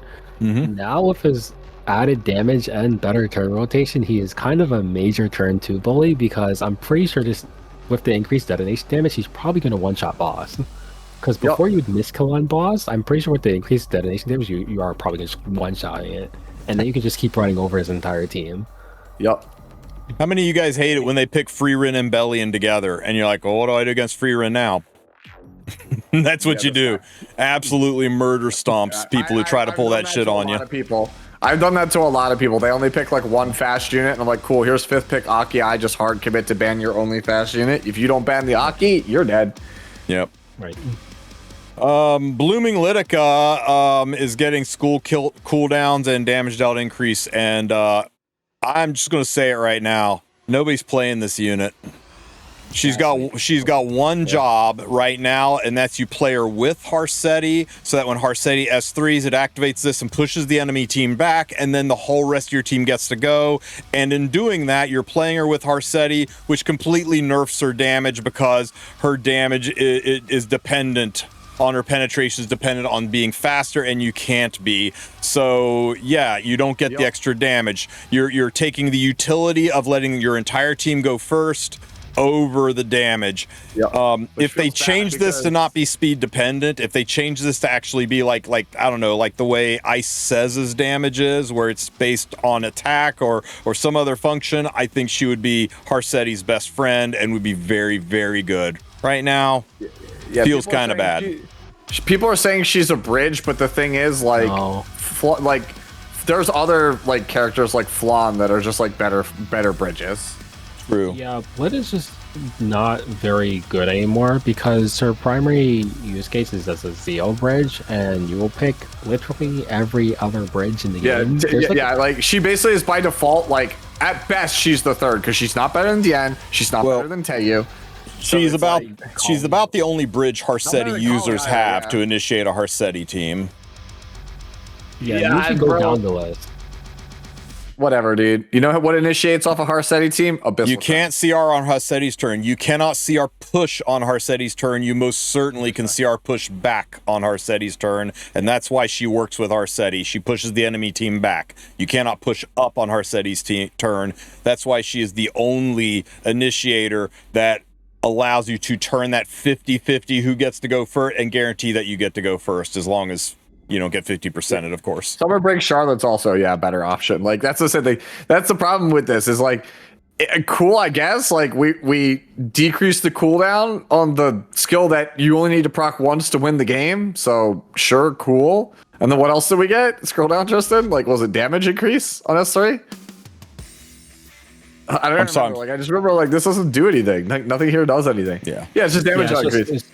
I can guarantee you can push back because I used to use Harsetti into Blooming Litica into Summer Assaria. My Summer Assaria wouldn't push up, but I would push the enemy team back so that my Summer Assaria could go next, and then I could soul burn an extra bomb and I could S3 and wreck their team. I used to do it all the freaking time in Guild War back in the day. I still do it. I still do it now. You could push it used to be one of the most played Guild War offense teams also.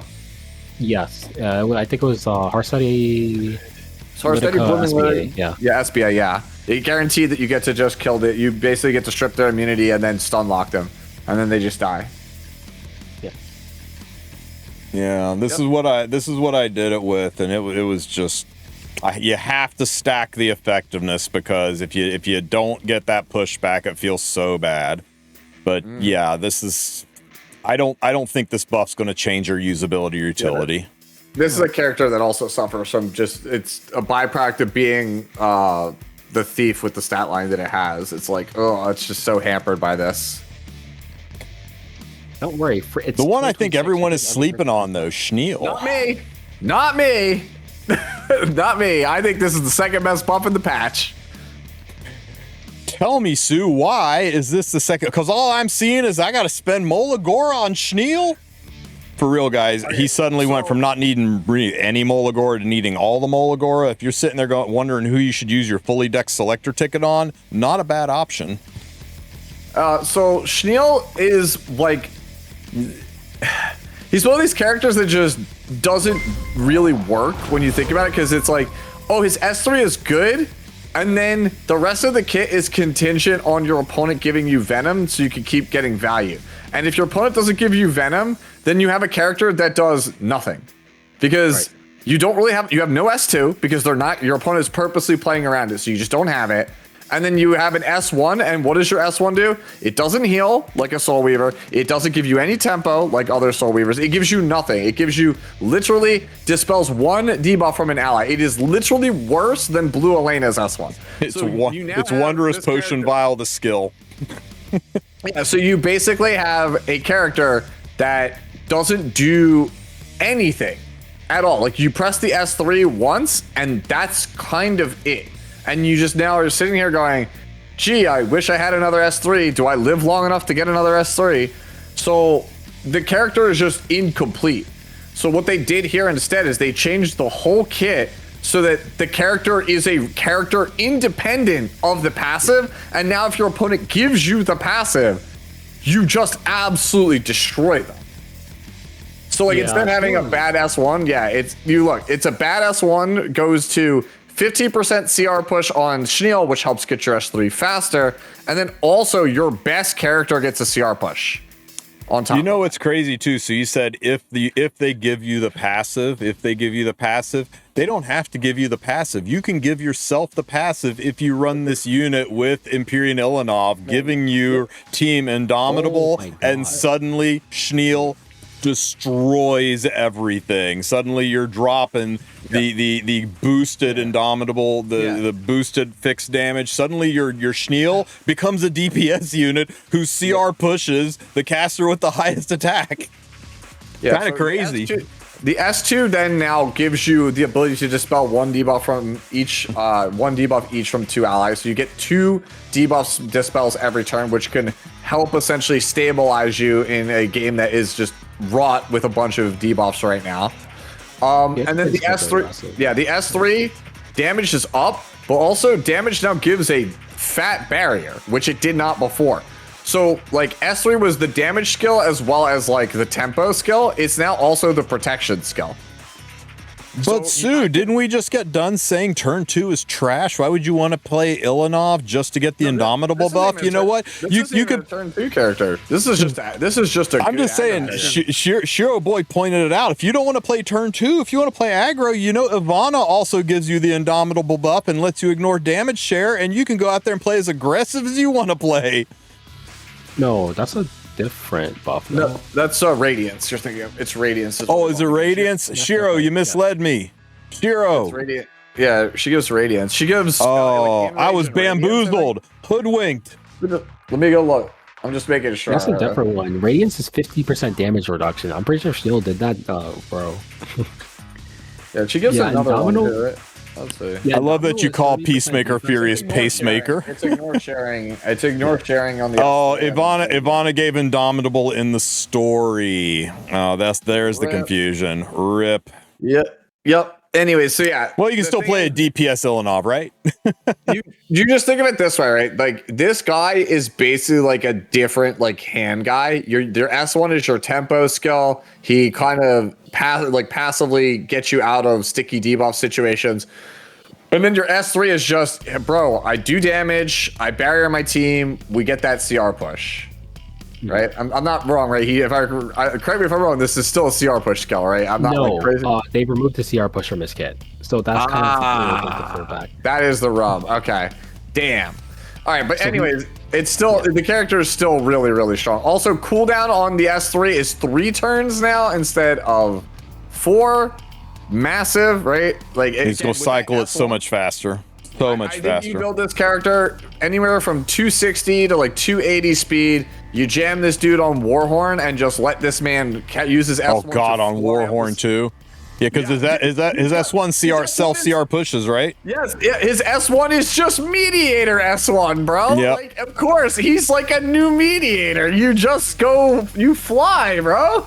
Oh my God. Oh, Spatial, I would play that. I would play him with Salome, and if my opponent just doesn't have anything good to do, I'm just gonna double barrier, double fixed damage your team. Yeah. Disgusting. Really. Wait, actually, no. Brett is right, bro.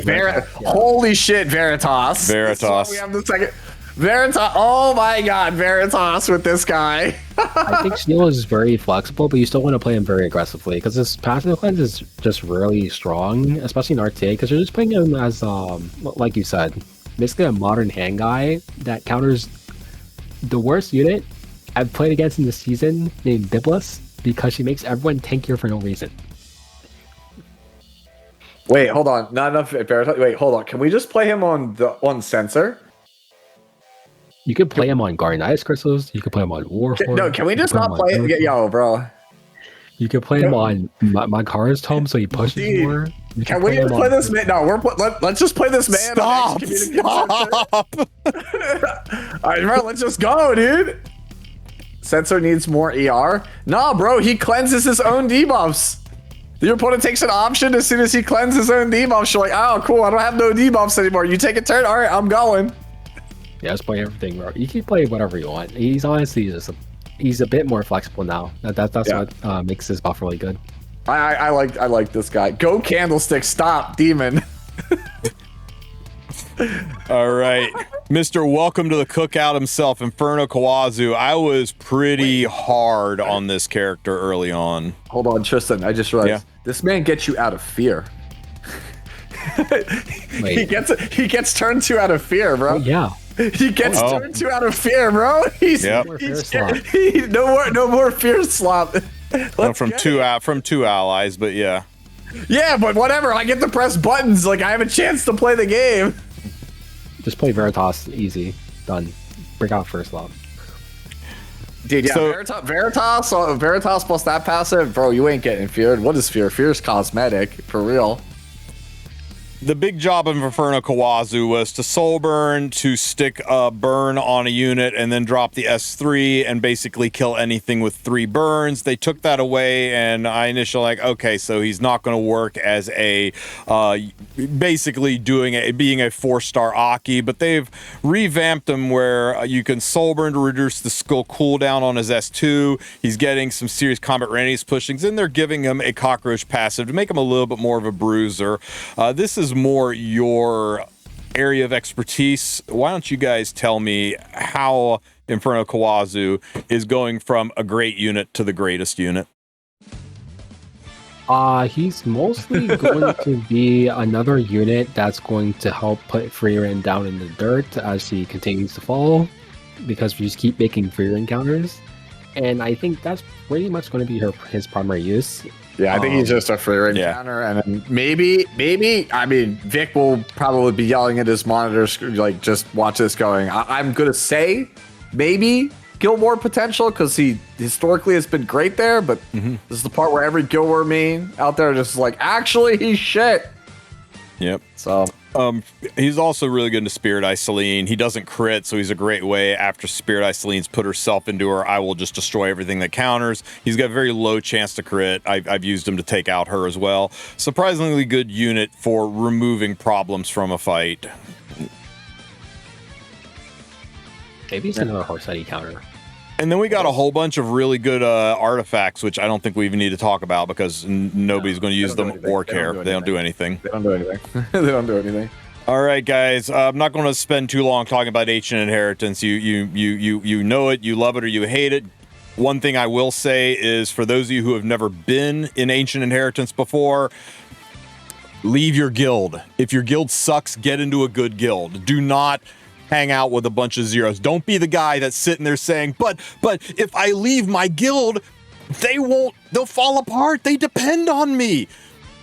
Self-love is not so great a sin as self-neglect. You did not download this game to be the den mother of a bunch of people who won't do their Guild War attacks unless you DM them, who constantly miss the blue box at the end of the season, who you're sitting there going, I really want to do my job in Ancient Inheritance. Well, one of you freaking log in and do your job. Leave your guild. Ditch those zeros, get with a bunch of heroes. Find a good guild. Join Sue's Discord, join my Discord, join Deity's Discord. We all have guild halls where we can help you find decent guilds. We can point you in the right direction. Leave.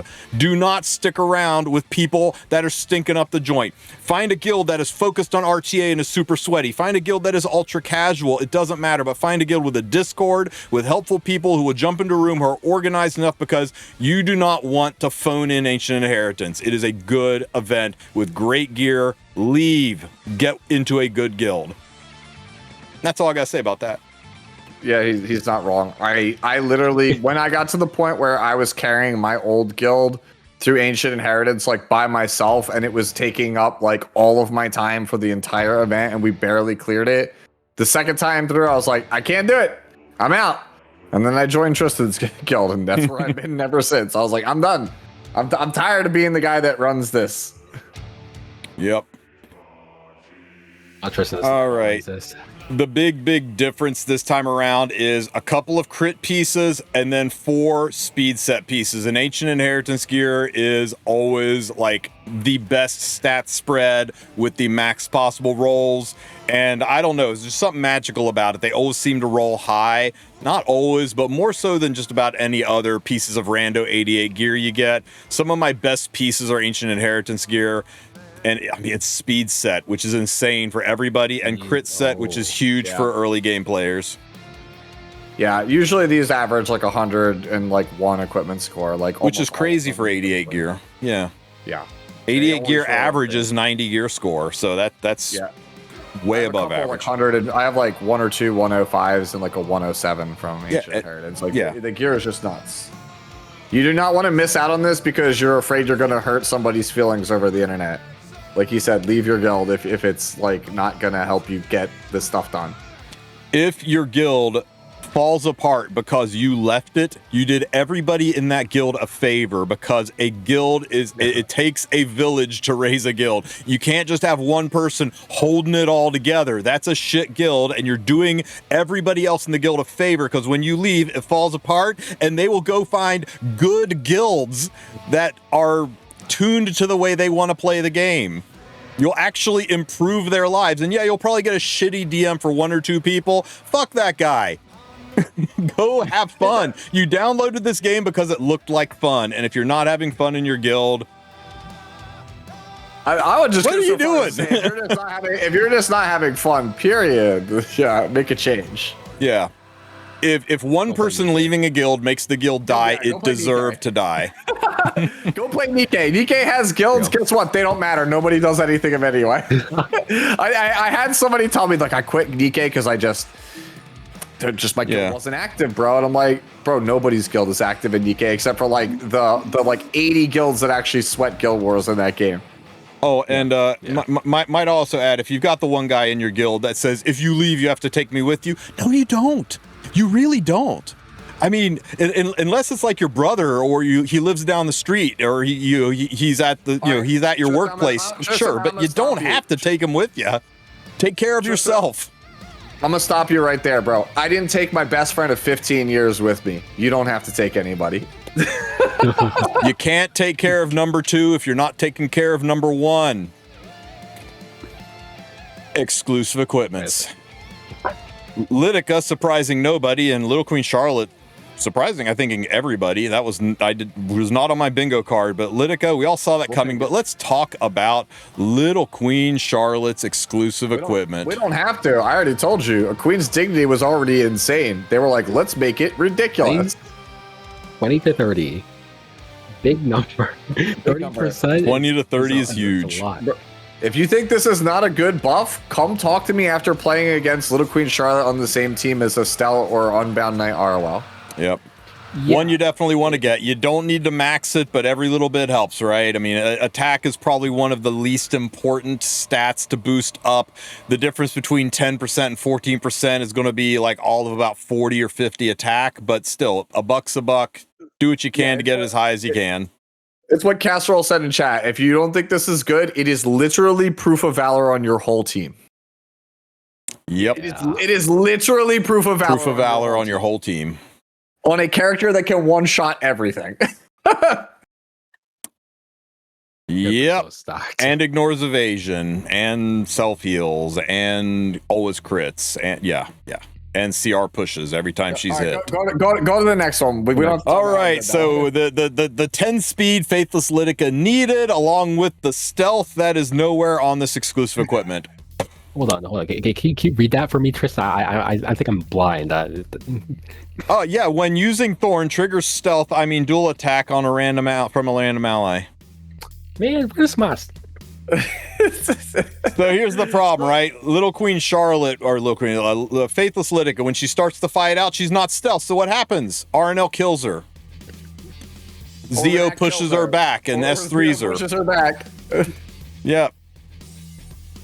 Yeah, Renak blows her up, pushes her back. Just everything bad that could happen to a unit who is not 380 speed happens to this unit. 10 speed is not enough where she is going to go first every fight. Maybe they thought letting her start stealth would be too powerful, letting her use other... I mean, I really thought when they did this, right? I thought this right here. I'm like, oh, okay. So she's going to get a stealth EE so that you could actually put a defense break artifact on her too and blow things up, right? Sure. Nah, fam. Nah. So basically, the only thing that is nice about the fact that she stealths on her S3 is you only need a plus 15 guiding light, I guess.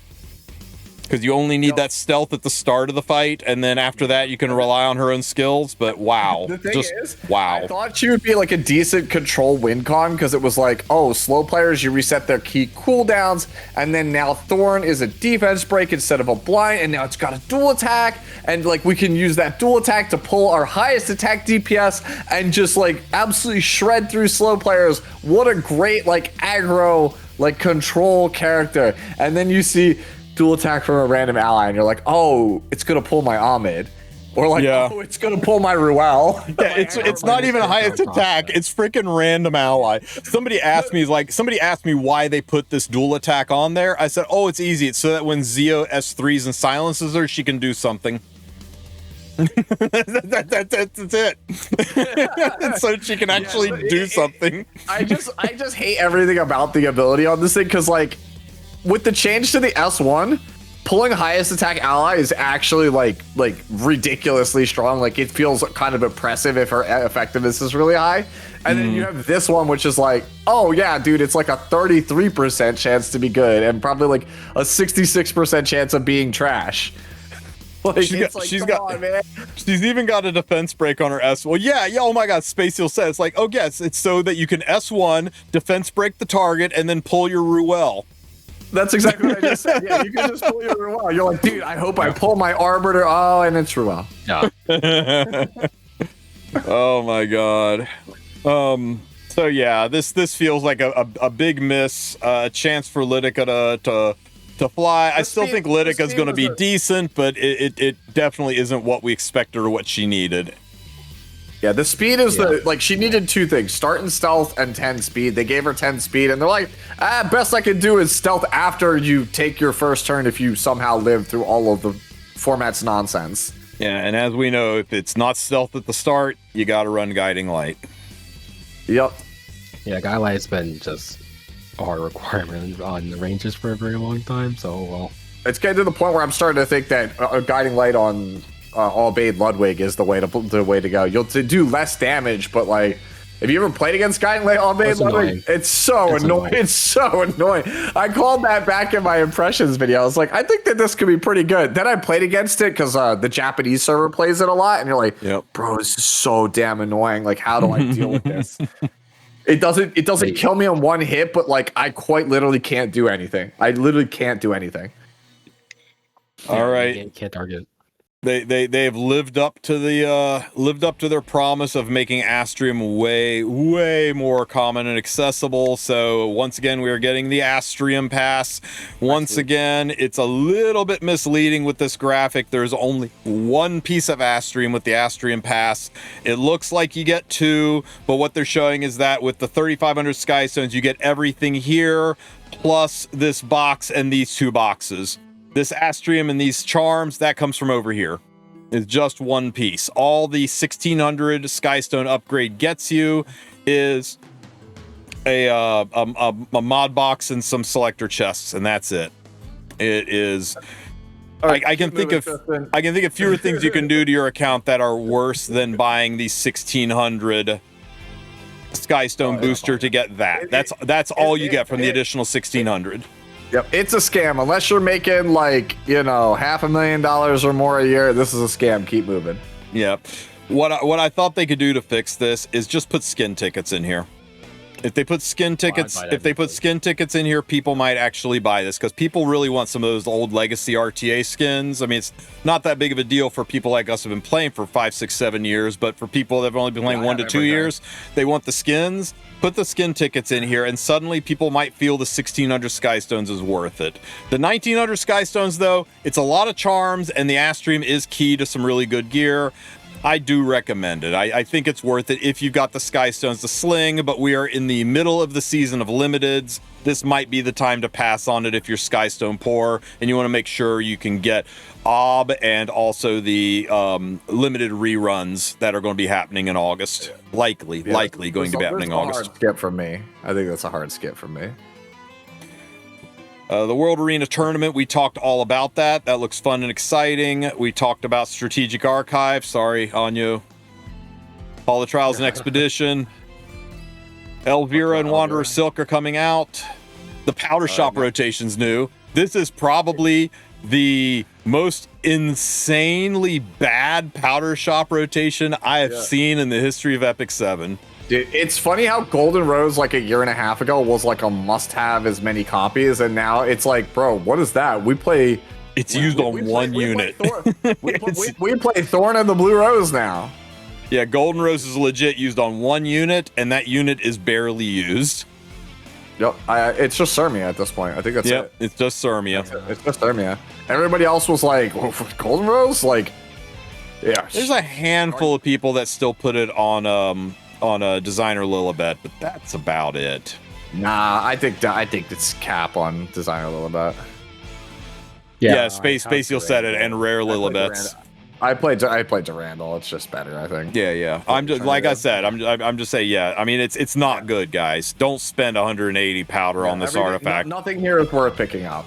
Yeah, nothing. The only thing here that's worth the powder is this, and I would still save your powder because there's a good chance you're going to need 2, 4, 6, 720 powder to buy the 3 artifacts when we get the summer rerun. If they do it as a custom group summon, you're going to want that much powder on the nose to be able to buy those 3 and throw another 240 on top of it if you want a powder OBS artifact. Queen's Whistle is starting to get a huge uptick in play lately. Like, it's just it's an invaluable thing. Bridging.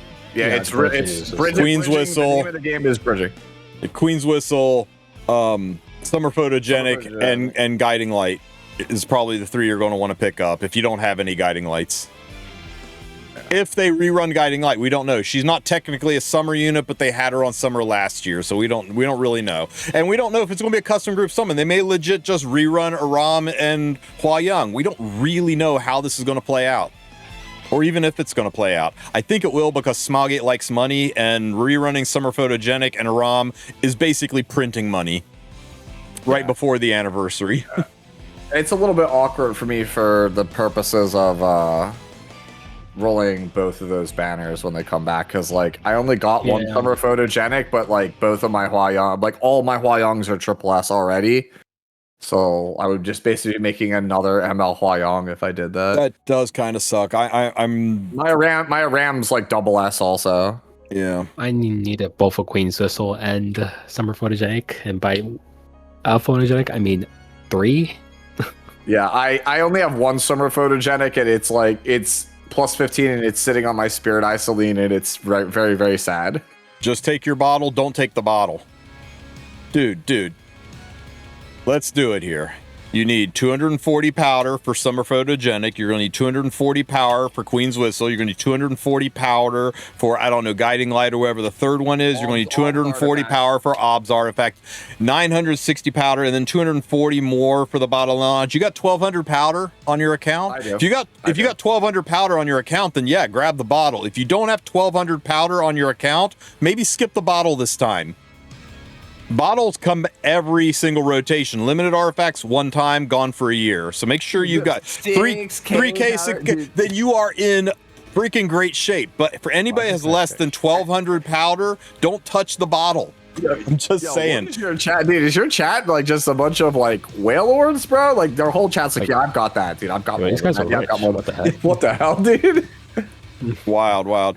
Yeah, you also are going to get a lot of powder from the Dash event and from Milestone of Radiance. I know. I'm just saying, bottles will improve a limited artifact. But if you don't have the limited artifact to improve, the bottle doesn't do much for you. So make sure you got your artifacts taken care of, and then work on the things that improve them. Dude, the chat, dude. Of course, only Oilers play E7. That comment is great. Hopefully, All right. Yeah. Usually they hide insane stuff under the other improvements and adjustments section, and they really didn't put anything in here outside of the new warfare rules. Tell me how these warfare rules make you feel, and don't hold back. Anyo, tell me how these warfare rules make you feel, and say it slowly and like you're lifting something heavy. This is like, honestly didn't know how to feel. So Evasion Frenzy is just to address you getting RNG lost every single turn to Setsuka. But get this, you only get this one forfeit at a time, so it does not matter. You're still going to get Setsuka picked into you. Yep. They nerfed ER Frenzy because why not? So that just makes it slightly worse for people trying to defend against Cleave, and then for people who want to play Control, they can probably have an easier time playing the game. They replaced Defense Frenzy, thank you. But guess what? LQC is the new Defense Frenzy for every single character in the game. So now not only do you have LQC protecting your team with 30% damage reduction, but now you superhuman your Estelle, press S1, and now you have a 30% increased barrier on top of superhuman. Good luck. Could I take a real quick shot at Defense Frenzy? I hate to interrupt you when you're on a tear, but I mean, Defense Frenzy just basically made Setsuka and Estelle super strong, right? Yes, they heal because more, and then they protect more. Yeah, because it made them tankier, so it was harder to kill Estelle. Except now Estelle gets a stronger barrier, so it's harder to kill Estelle. And it made Setsuka tankier, so she was harder to kill. Except now when she counters, she'll heal more, so it makes her harder to kill. Isn't this just kind of like a push? Doesn't it do the exact same thing as the last? It's the same picture. Corporate says it's the same picture. Yeah, like literally last season when you got the Covenant rule, it was like shit. Well, one team gets Estelle, the other team gets Setsuka. Now this one is like, oh, bro, I'll take Estelle. You can have Setsuka. Like, yeah, even Biblis has barriers. It's kind of wild. Yeah, I'm pretty sure Biblis doesn't full heal your team. She near does it, but doesn't full your team. I'm pretty sure this just completely resets the match. Yep, it does. Yeah. ROL's also disgusting. I actually agree with that as well. Amount Ricard, because remember, ROL gives you the barrier at the start, so it's a fatter barrier. The S3 renews the barrier and is on a 3-turn cooldown. If you don't hit the ROL, she's going to speed up that process, and on her off turns, her S1 heals her. Wait, isn't this Frenzy like Giga Anti-Cleave Frenzy? Because now your proc sets are just like fatter, yes. Massive. Yeah, prot sets are fatter, and this works on MLs instead of just RGBs. This was the only one of the new warfare rules that I was like, oh, this is actually like kind of good, because it basically it's the same as the old one that we all hated, but at least it hoses cleavers. Guys, barriers are bigger, and that means DJ Basar is stronger. But yeah, Sorry, Yeah, couldn't everything else, resist. though- But everything else about the warfare rule changes, I'm just like, yeah, I don't know about that one. Like the offense rule, the ignore damage share was like one of the few ways you could bypass some of the nonsense in this format. I'm gonna miss the now warrior rule, yeah.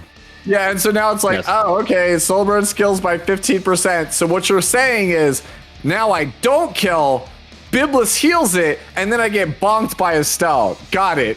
Good talk. Like, great rule. Yeah, something just clicked in my head. I just thought about it, and I'm like, huh, is Tori like low-key killable and unkillable in defense frenzy? Yes, yes, actually, Damn near. yes. Ooh, dude, the level 1 Tori. Yeah, dude, Yeah. I actually like unkillable with this rule set. Yeah, Tori is like, well, Tori was already OP in the old rule set. Now she's probably even more OP in the set. The resistance one, it's What like, if we do this Tori on that rule? no, stop. Stop. Yes, yes. No. It'll take 30% more hits to kill her. It'll take 15 hits to kill her. Stop. Level 2 on Tori. Gee, of course, GH pops up in the chat. It's his brainchild. Was that fucking thing? Hell yeah! One Tori. High five, No, GH. like- But the resistance rule, it's what Anya said. Like, I looked at that and I was like, cool. So now we just die to some cleaves for fun that we shouldn't have died from before with this rule set. But also at the same time, dude, 100% ER in like turn 2 versus turn 2 mirrors is absolutely miserable because you usually need some kind of debuffer to gain a tempo advantage. And that rule just made games just miserable coin flips that came down to RNG. So I would have rather this been like a 70% like or 80% ER rule. I think 50's fine. 100. You're right though. 100 was. Anybody who thought 100 was fine never drafted 100 is into a too Japan server player. 100 was way too much. 50, I'm like, it might be fine. Maybe we go like 70 if it's not strong enough. Like, this is preseason. This is a time to test it. The one that really pissed me off, though, was special. Like, seeing special, I was like, okay, so let me get this straight.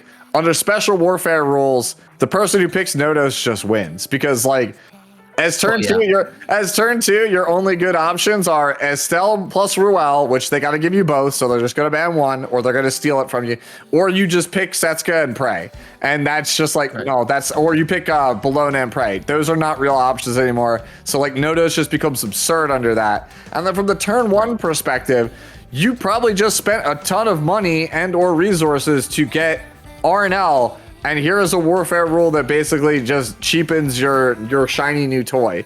So it's like, no matter how you look at this, I'm like, man, I hate this warfare rule because if you're turn 1, it nerfs the thing I just got. If you're turn 2, one of the only things that keeps us in like viable is just shot for fun 25% of the time. Yeah. It just feels awful. I'd like to take a quick second to give a shout out to my peeps at Smilegate, though. For everybody that says Smilegate doesn't listen to the community, they don't have their finger on the pulse. One of the most common things that was yelled at them recently is why even bother having preseason if you're not going to test things. So props where props are due. Mad props that they are trying out warfare rules during preseason so that we can say this goes too far, this doesn't go far enough, and then they can make tweaks for actual season. So mad props for that. I get it. They want to find a way to shoot Setsuka and to a lesser extent Arnel, but they have to understand the current unit pool that you gave us between your buffs and unit releases. That playstyle cannot answer like this subsection of units without Setsuka. So if you just have a warfare rule where she gets shot, then like a good chunk of the player base just loses for fun if they don't ban Nodos. Yeah, that's kind of what happens when they build around these things or buff and, well, not nerf because nerf doesn't exist in this game, but only buff it like in relation to other units instead of trying to make like, you know. Yeah. So now we ended up here because of that. A-Ravi stonks, bro. Nah, dude. A-Ravi is not... A solo A-Ravi is not saving you against first pick Nodos into Cleave. I'm sorry. You need some faith. Need some faith. Solo Arabi meets solo LQC. It works in Guild Wars. Bro is sitting here saying, have some faith, dude. Remnant Violet is bad, okay? He is terrible. I mean, he's getting his evasion decrease. Of course he's bad.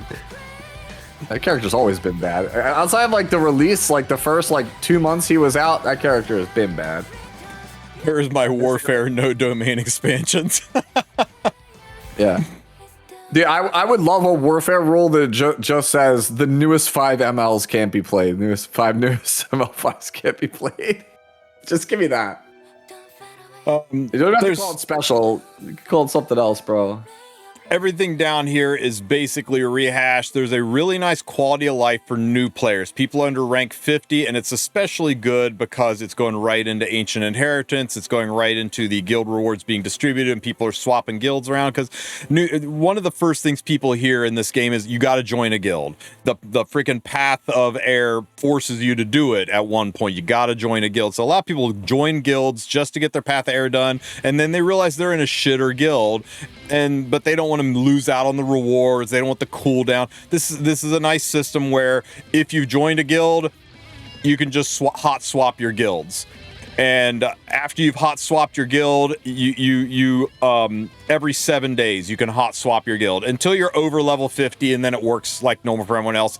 And it will give you a little in-game notice to let you know, hey, if you leave now, you're going to be on a cooldown period. Maybe wait until 7 days from this date and you won't have the cooldown period. So it's just a nice QOL for new players. So if you join the game, you joined a guild, and you realize that ain't it, you can swap out and not really miss rewards. You can immediately jump into a new guild. So I really kind of like this little hidden gem down here. Yeah, that's a good change. Other than that, though, guys, nothing else is really there. It's just a rehash of everything that was discussed, and all this is like an issue. There, a lot of times there's hidden gems in here, but not this time. But that's it, guys. That is everything that is coming to Epic 7 when maintenance is over. Dude, look at that. Exactly 2 hours. On the nose. Right. We actually ended on time. We yapped exactly the right amount. Well, we can't have that, Sue, since we're so on point and so perfect. I think we need to mess things up and talk about what's happening not tomorrow, but a week from tomorrow. Yeah. Hold still. Yeah, that's the pose. HUAWEI. Twisting the tide. It's just ob. Chasing the decisive moment. Yeah, it's just ob. Like, it's just like pronounced O-B. What Ob. a beautiful face. I looked it up earlier. I'd like It's to apparently a cherish French that name. expression forever. Yeah, just like Strays and Euphine, it's just Ob. There's no A at the end. At Halo Coast in pursuit of Harseti. Yeah. While wandering through an underwater cave, she discovered the Void Coral and was instantly consumed by it. Thanks to Birgitta and Fumir, who had set out to search for the missing Ob, she was narrowly rescued. Yet she was already intertwined with the Void Actually, Coral. there's something funny about that. Okay. That's kind of Having point out. If engulfed this is a Ob's French body, name, why the turn Void one Coral place off? twisted her passion for photography into a distorted desire. That's good. driving That's her so down into good. the raw, hidden depths of human nature. As a result, French babe. Ob begins to suffer from an insatiable thirst What and a an endless beautifully hunger of animated desire. character. Wow. It would be a shame if she just bullied me. Yeah, exactly. Shame if she just Ob bullied is a me, yeah. 5 I've heard so many people say mid, skip, pass. You never, okay, well, you never skip limited. Anybody tells you to skip a limited is just wrong. I think her kid's fucking insane. I think she's busted on a level that people haven't even wrapped their brains around yet. Maybe I'm wrong, right? No frame, no opinion over here. But I read through this there's kit and I'm no like, way. if you let her take a turn, you lose. Can you just put You know how hard it? you know how easy as a cleaver. Do you know how easy it is to make sure one unit gets to take a turn? All right, where So, my Ice thumbnail Elemental. from earlier? We gotta go find it. Actually, I agree. Everyone skip this unit so I can have it and I can win the matches and you'll lose. Yeah, here you go. That's a I'll good post it. plan. That's a good plan. There you go. Ranger. I got you. She has high is how I defense feel. This and was my health thumbnail and can from increase earlier her today. effectiveness. It accurately describes exactly how I feel. Turn 1 versus turn 2 after this unit. Turn 2 on the left, turn 1 on the right. That's a bit dumb. Not wrong. Yeah, Not that's wrong. That's my thumbnail from earlier, bro. So because we are past 2 hours and it's a little late, let's just like breeze through a little bit of this unit here, right? We'll speed run it, right? What's the skill do, This Sue? stuff is very straightforward. S1 and S2 basically don't matter. S2 is this filler level skill that you press every game unless your opponent has Moon Bunny. It gives you Cascade, Skill Nullifier, and an extra turn. So Moon Bunny hard counters are right because extra turn, right? No. But it says extra turn, so Moon Bunny wrecks her, right? No, it doesn't do anything. Moon Bunny does nothing to this character. But it says extra turn. Listen, Nope. but It's just because you just pressed this button here. Okay, S3, dispel two buffs from all enemies. So you could technically buff stack around it, but most buff stacking units are not good at the moment. Then a 100% chance to restrict you for 2 turns, and a new shiny debuff called Immobilize, which says that you cannot receive combat readiness provided by the speed stat. Dispel at the start of someone's 4th turn. So if you get hit by Eternal Moment, basically your opponent gets the next 4 turns and you don't get squat. Like, they are just guaranteed. Yeah. They got base unit character. It don't matter. That character is going to lap your whole team. And you might be like, damn, it's got 15%. No, it doesn't. Because Soulburn 20 souls ignores ER. Because F you, that's why. And you're like, you know what? That sucks. I got to outspeed him, right? Like, I can't let this go off. I'll just zero it. No, you can't. Because it's stealth like Spectre Tenebria thanks to concealment. So it stops combat range increase provided by speed. Is an effect. There's a great way to see how that works for those of you who don't quite understand what that means. Another ally is so she puts this debuff on everybody. Ignores effect resistance. It's on everybody. I want you guys to notice. Check out the left-hand bar. You see it? You see everybody over there on the CR bar above Sue's head? You see how everybody is moving except everybody with the debuff? Everybody is moving because speed lets you move down the CR bar, but the immobilized units are frozen for 4 turns. Yeah, your speed stats is 0 for 4 turns. Yep. All right, so who's with me? Triple Torrent, Freeren, 6k attack. How Liz? Yeah, that's what I'm saying. You can play 6 Torrent army base speed, and you're like, yeah, I don't care, bro. I just immobilized you. He's getting a turn.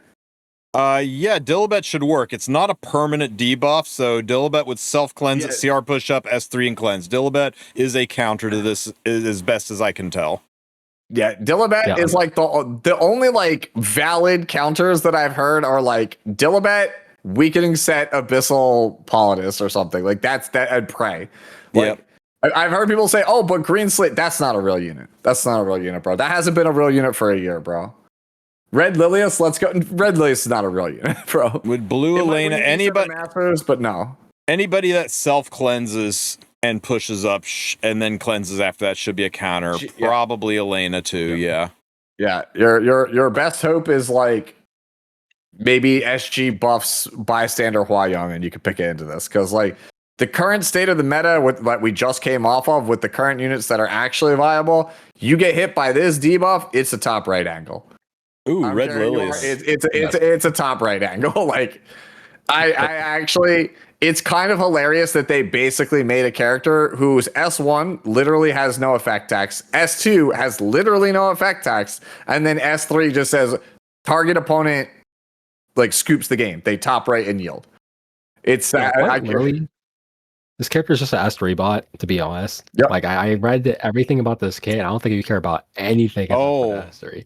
You know what? Eat the Bread might have a point. Designer Lilibet, she's not a cleanse, is she? She is a reduces the debuff's turns. Yeah. Oh yeah. It doesn't actually get you out. He's right. He's right. It gets you out of the restrict, but it doesn't get you out of the mobilize. Dilibet does not actually cleanse it. She reduces all debuffs by 2 turns. This is not a turn debuff. Oh my God, Dilibet and actually bum unit, not real.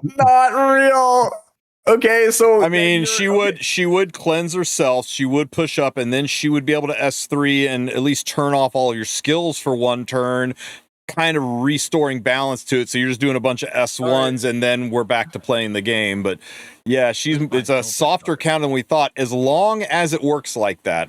For all we know, Dilibet might affect this because it doesn't have any things on it, so she'll immediately reduce it to 0. But I think Bread's right. I think it's not her. I think she's not going to affect this. Yeah, I don't. Yeah, it's actually, I mean, I don't think it's terrible because if it's 2 turns, right? Realistically, you should push up, and then you're only losing 2 turns. It really depends on who your teammates are, really, because theoretically, maybe that window is enough to say, "Hey, my fastest unit, maybe Nurse Yulha, if they didn't push it back already, who knows." Can now finally take a turn, push up my knight, push up my DPS, and take back it. Yeah, I was gonna say Nurse on Storm Sword, because the thing is, if you have 0 speed but still have 100% combat readiness, the game has to give you a turn. So like if you actually can CR push past them and take a turn with Storm Sword, and then Yulha takes a turn, she can actually at least bust somebody out of it. Yep. But the thing is, then you're playing Nurse on Storm Sword, which is like only good versus Cleave and terrible in every other Nurse matchup. And this is a little sloppily done because the unit doesn't have a passive. They just kind of stuffed it in her S3, where it looks like you do the S3, you get concealment, and it remains throughout the battle, but that's not the case. Concealment happens at the start of the battle and remains throughout the battle before she takes a turn. Before she ever pushes her S3, she gets concealment, which is kind of weird because that's not the way it's stated here, but she's got no passive skill for them to shove it in, so they shoved a passive inside of her S3 skill. Yeah, One Shot just realized that Ob's S3 basically says you can't play the game. Yeah, he says, "Cool, playing the game is why I'm here." Yep. Yeah. The restrict is really bad. The restrict kind of really it's the back-breaking part about it, because not only are you sitting at 0 speed, but you also have no way to recover. You're actually just stuck there unless you have some person who says, "I can break out and cleanse." Yep. Yeah, it's so funny because it's literally like, oh, bro, what if fear, but 100% chance that you stay feared? You know what's even better too is why not allow her to give a 20% CR pushback? Why not just taking those units and kicking them while they're down by shoving them back 20% on the CR bar with their S1? So even when you finally get your 4th turn and you're able to start moving again, Ob's ready to go next, because she would be the 5th turn unit, and she just S1s and pushes the unit back that she wants to push out of order. Kind of wild. Yeah. Yeah, like, unless your opponent's draft just has, like, literally no win conditions, like, if you get hit by this, I expect you're dead. Yep. Yeah, I mean, look at the right side of the screen. Holy crap. Somebody Artifact. That was crazy. Can we take just a few minutes to appreciate the sentence, "A sweet and sticky wave slowly consumes her body"? Hey, bro, I think we're paying attention to the wrong thing. We need to look at this image here. Yeah, I was gonna say she's covered in pink goo. She has a tentacle wrapped around her in multiple spots. Don't demonetize us, YouTube, please. Hey, you're Please and thank saying you. don't demonetize you. It's too late. It's age restricted on YouTube. Too late. I'm dead serious. Like, her trailer is age restricted on YouTube. So you can contest it and they'll release it, but yeah, Smogate didn't contest it. After using a non-attack skill, is a 50% each chance to grant swift attack for 2 turns and speed to the ally with highest attack. This one was really sloppy English. Yeah. It made it sound like she would give swift attack to everybody and then speed to her. But what this means is it will give her speed and it will give her swift attack, and it's a 50% chance check for each. So you do a 50% check, you get the speed. You do a 50% check, you get the swift attack. She may get one, she may get the other. What makes it especially weird is that it's a 100% chance each. I guess this is future-proof against them someday coming out with something that reduces artifacts percent chance to proc, I guess. I don't know. But yeah, basically, it's 2 separate guaranteed 100% checks to give you swift attack and speed, but it is just to the ally with the highest attack. It is not, no component of this is AoE. It's just to the highest attack unit. And it's once every 3 turns. Obviously, I think you picked 2 of these up because it's limited, but I don't know if I'm picking this over some of the other options that are already out there.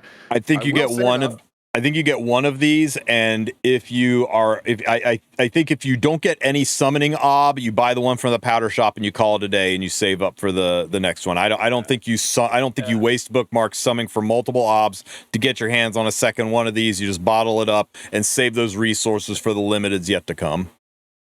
Yeah, And these I think wall 2 is artifacts are luxury. just so annoying. yeah. Yeah.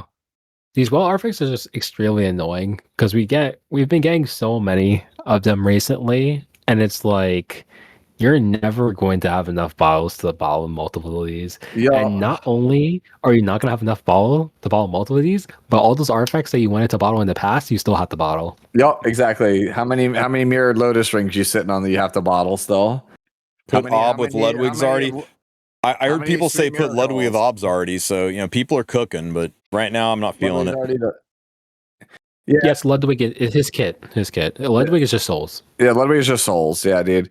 Like the big thing. This is the big thing I was upset about. Is like if this character could be played on a like CR push artifact, something that like reacted like Storm Sword, right, or like Soul Constellation. If Ranger had an artifact like that, this character would just be straight insane. Because then if somebody tried to cleave you, you could cut in front of them and then immobilize the whole cleave, which would have made for an insane anti-cleave unit, and I would have been happy with that.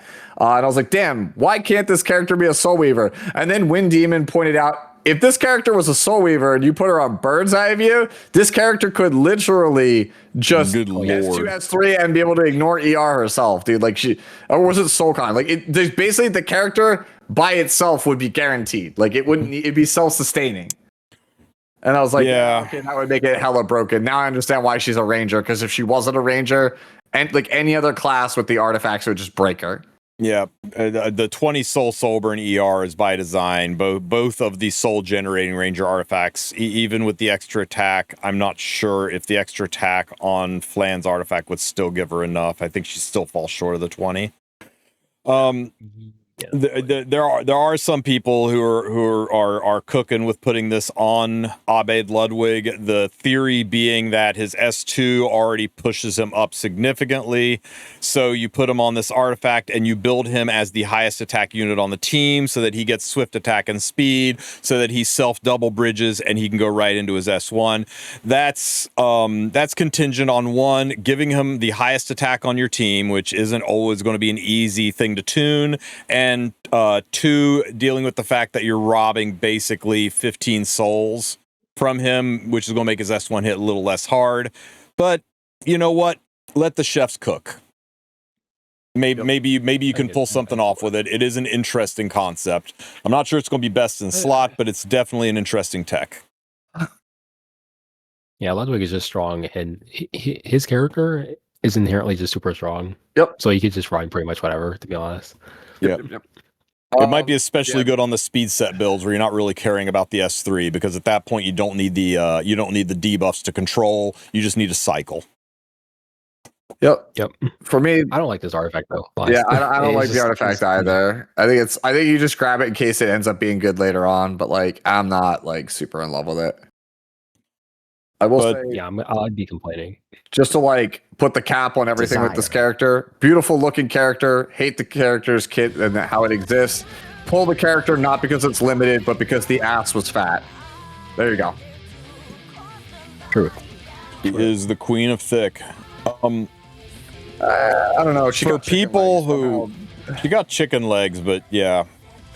I mean, now you know why she falls down so much in the side story, guys. I mean, the proportions. I mean, you can't really fault a girl who's got that much cake running on a couple of toothpicks. Yeah. But for those of you guys who were maybe down a little bit on Elvira, look what Elvira can do with a really good aggro unit. And Ob is the quintessential aggro unit. She's controlling the tempo of the fight. Yeah, this hero is insane. When I saw the absolute like just lap, it's just nuts. Imagine not soul burning to ignore ER here in the showcase. Please at least make it believable, SG. Imagine having 300 F. Could never be me. Don't worry, guys. They have the 3 savior units of turn 2. Surely they'll live. When is Ashley gonna show them getting 15? You notice Biblis self-cleansed the immobility. Yes. Yeah, well, Veritas, yeah. She's still sealed and restricted and unbuckled, unfortunate. Yeah, but she's not immobile anymore. She's totally fine. She's going to win this fight. Axe kick. Okay, she's immobile now. Now she's very immobile. Man, immobilize. What a fun debuff. Yeah, It seems like you're just cooked because like they get to do whatever they want for 4 turns. Yeah, no matter how bad Melvira tests out week 1, maybe wait till week 2 to see if there's some crazy synergy going on here. Man, that poor Nodos. Yeah, I'm not 100% scared of Nia, but my fallback was going to be Delabat, and because of she only does 2 debuff duration, right? Now I'm a little bit scared because I'm like, wait, where's my counterplay? I mean, Wind Demon's right. Yeah, if you tried that, if like they had Ruwal on the team, then yeah, Ruwal would just revive, reversal set S3, and then you could potentially win from there. But so I am remarkable. That means that once again, the best thing you can play is a character that nobody likes playing with or against. I am remarkably fine that after DN and Salome and Nodos and Asaria and RNL that we're rolling into some units that aren't must-have, warping the game, pick them or lose, but that are still very, very strong, but they have good counters. I mean, that's the balance we all ask for. People that are bitch like, oh yeah, but it's got so many counters. That's the way it's supposed to be. A balanced game is supposed to be very, very strong, but has some counters. So I'm totally about it, and I still think people are downplaying both these units, but we will see. I mean, it looks fun. Like I'm being completely honest. The most like most of these like most recent characters or like changes more so. I'm kind of excited to play out, and the season was a bit more funner for me. All right, Sue. I already have talked about the thing and the stuff with the fuzzy things couple of times now. You want to do a little spiel? Oh, sure. I guess to like wrap it up. Or I could do it again if you aren't prepared. Yeah, Didn't mean to put you on the spot. You can do it. I will cover it in my video tomorrow for season. All right, guys. Chaos Zero Nightmare is doing a collaboration where you guys can get really cute Veronica and Hugo plushies. And this is a limited time thing. It's only until July 30th that you have a chance to order these. For those of you guys that are into CZN, I'm totally getting one. I'm getting Hugo. He's going to sit right here on my microphone stand. I'm going to make him a hat. We're definitely getting this. Yep. They are not that expensive. $29. They are not small. I've held these things in my hand. They're about 9 inches tall. Yeah, they're like about this big. So, as big as your head. And just absolutely adorable. And here's the best part. You can go and if you want to go and buy it, there's a link pinned in both chats to go and check it out, see how much it'll cost to get you one. But here's the best thing about this, guys. Here is how much it costs to ship it to me here in the US. See that? It's not the normal $80 shipping from Korea that we're used to. Yeah. Youtooz is because we're doing this collab through Youtooz. It is a very inexpensive. So $38 you can get yourself a plushie. So if you like CZN or you just want to have a Hugo or Veronica on your desk, do it now. Click on that link. Go check it out. Yeah, me and Tristen are biased because we both have seen both plushies. Right, I think the Hugo is a little bit higher quality. I was like, damn, he doxed himself, but then I realized he did it. Well played. But yeah, no, straight up, like, I think the Veronica one's good. I just think the Hugo one is just peak. The Hugo one's crazy good. The funny thing is, I firmly believe Hugo's one of the best characters right now in CZN, but everybody prefers Veronica, and I think Veronica is like, don't get me wrong, she's very good, but she's not Hugo good. And it's so funny, no matter how many times I say, guys, get Hugo, everyone still goes for Veronica. I feel like that's going to be the exact same thing with the plushies. Oh, and be aware, guys, you got to get your order in before July 30th. They ship worldwide, but the estimated shipping is not until December. So you're talking about buying yourself a really early Christmas gift. It is they're getting the orders, then they're going to mass make them, and then they're going to ship them out in December. So it's not like you're going to order it now and have it next week. They are a bit out, but once again, if you can't find the links, guys, they are pinned in both chats, YouTube and Twitch. And if you somehow, for whatever reason, still can't find the link, you could come find my story video for CZN tomorrow afternoon. They will be pinned on that video as well. I'll probably put a short in there. Probably the one where I'm promoting Anyo as the savior for Strategic Archive. All right, guys, that is it. That is our podcast for tonight. Stu, Anyo, I appreciate you guys being here. The game will be back up in friggin' few hours. I'm not going to wait up for it. I've got to go check out that Surmia that lives behind my eyelids. Sue, Anyo, do you have anything you want to say to the chat while I look for someone to raid us off into? I will go to sleep. I will wake up in about 6 hours, and I'll immediately start working on the guides. And I'll be out hopefully tomorrow or later today. Yep. I have a lot of secret shop refreshing in my future. Other than that, you know, go read the new CZN story. It's good. I'm not beating the allegations of like not only being a CZN streamer at this point, but hey, there's a lot of stuff coming out of both games lately, so there's a lot of stuff to talk about. All right, guys, there's a lot of new and mid-game players out there, a lot of people that have just started Epic 7 in the past couple of years. If you are not following, I'm _Sue and Anyo. You are handicapping your account. These are two of the best sources for new unit reviews, helping give you the real dope on whether or not you should pull for a unit, where they're used, how their kits are built, how good they are, how you should gear them and build them.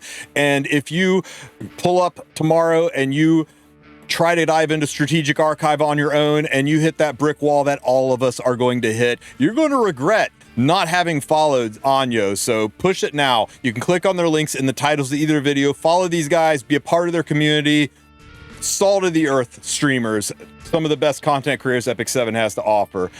And in the meantime, I'm going to send you guys over to Joe K5, a longtime supporter of the channel. He's playing some Pal World, which I love Pal World, so I'm going to go check that out for a bit. I will catch you guys there. Joe is a homie. Go follow Joe.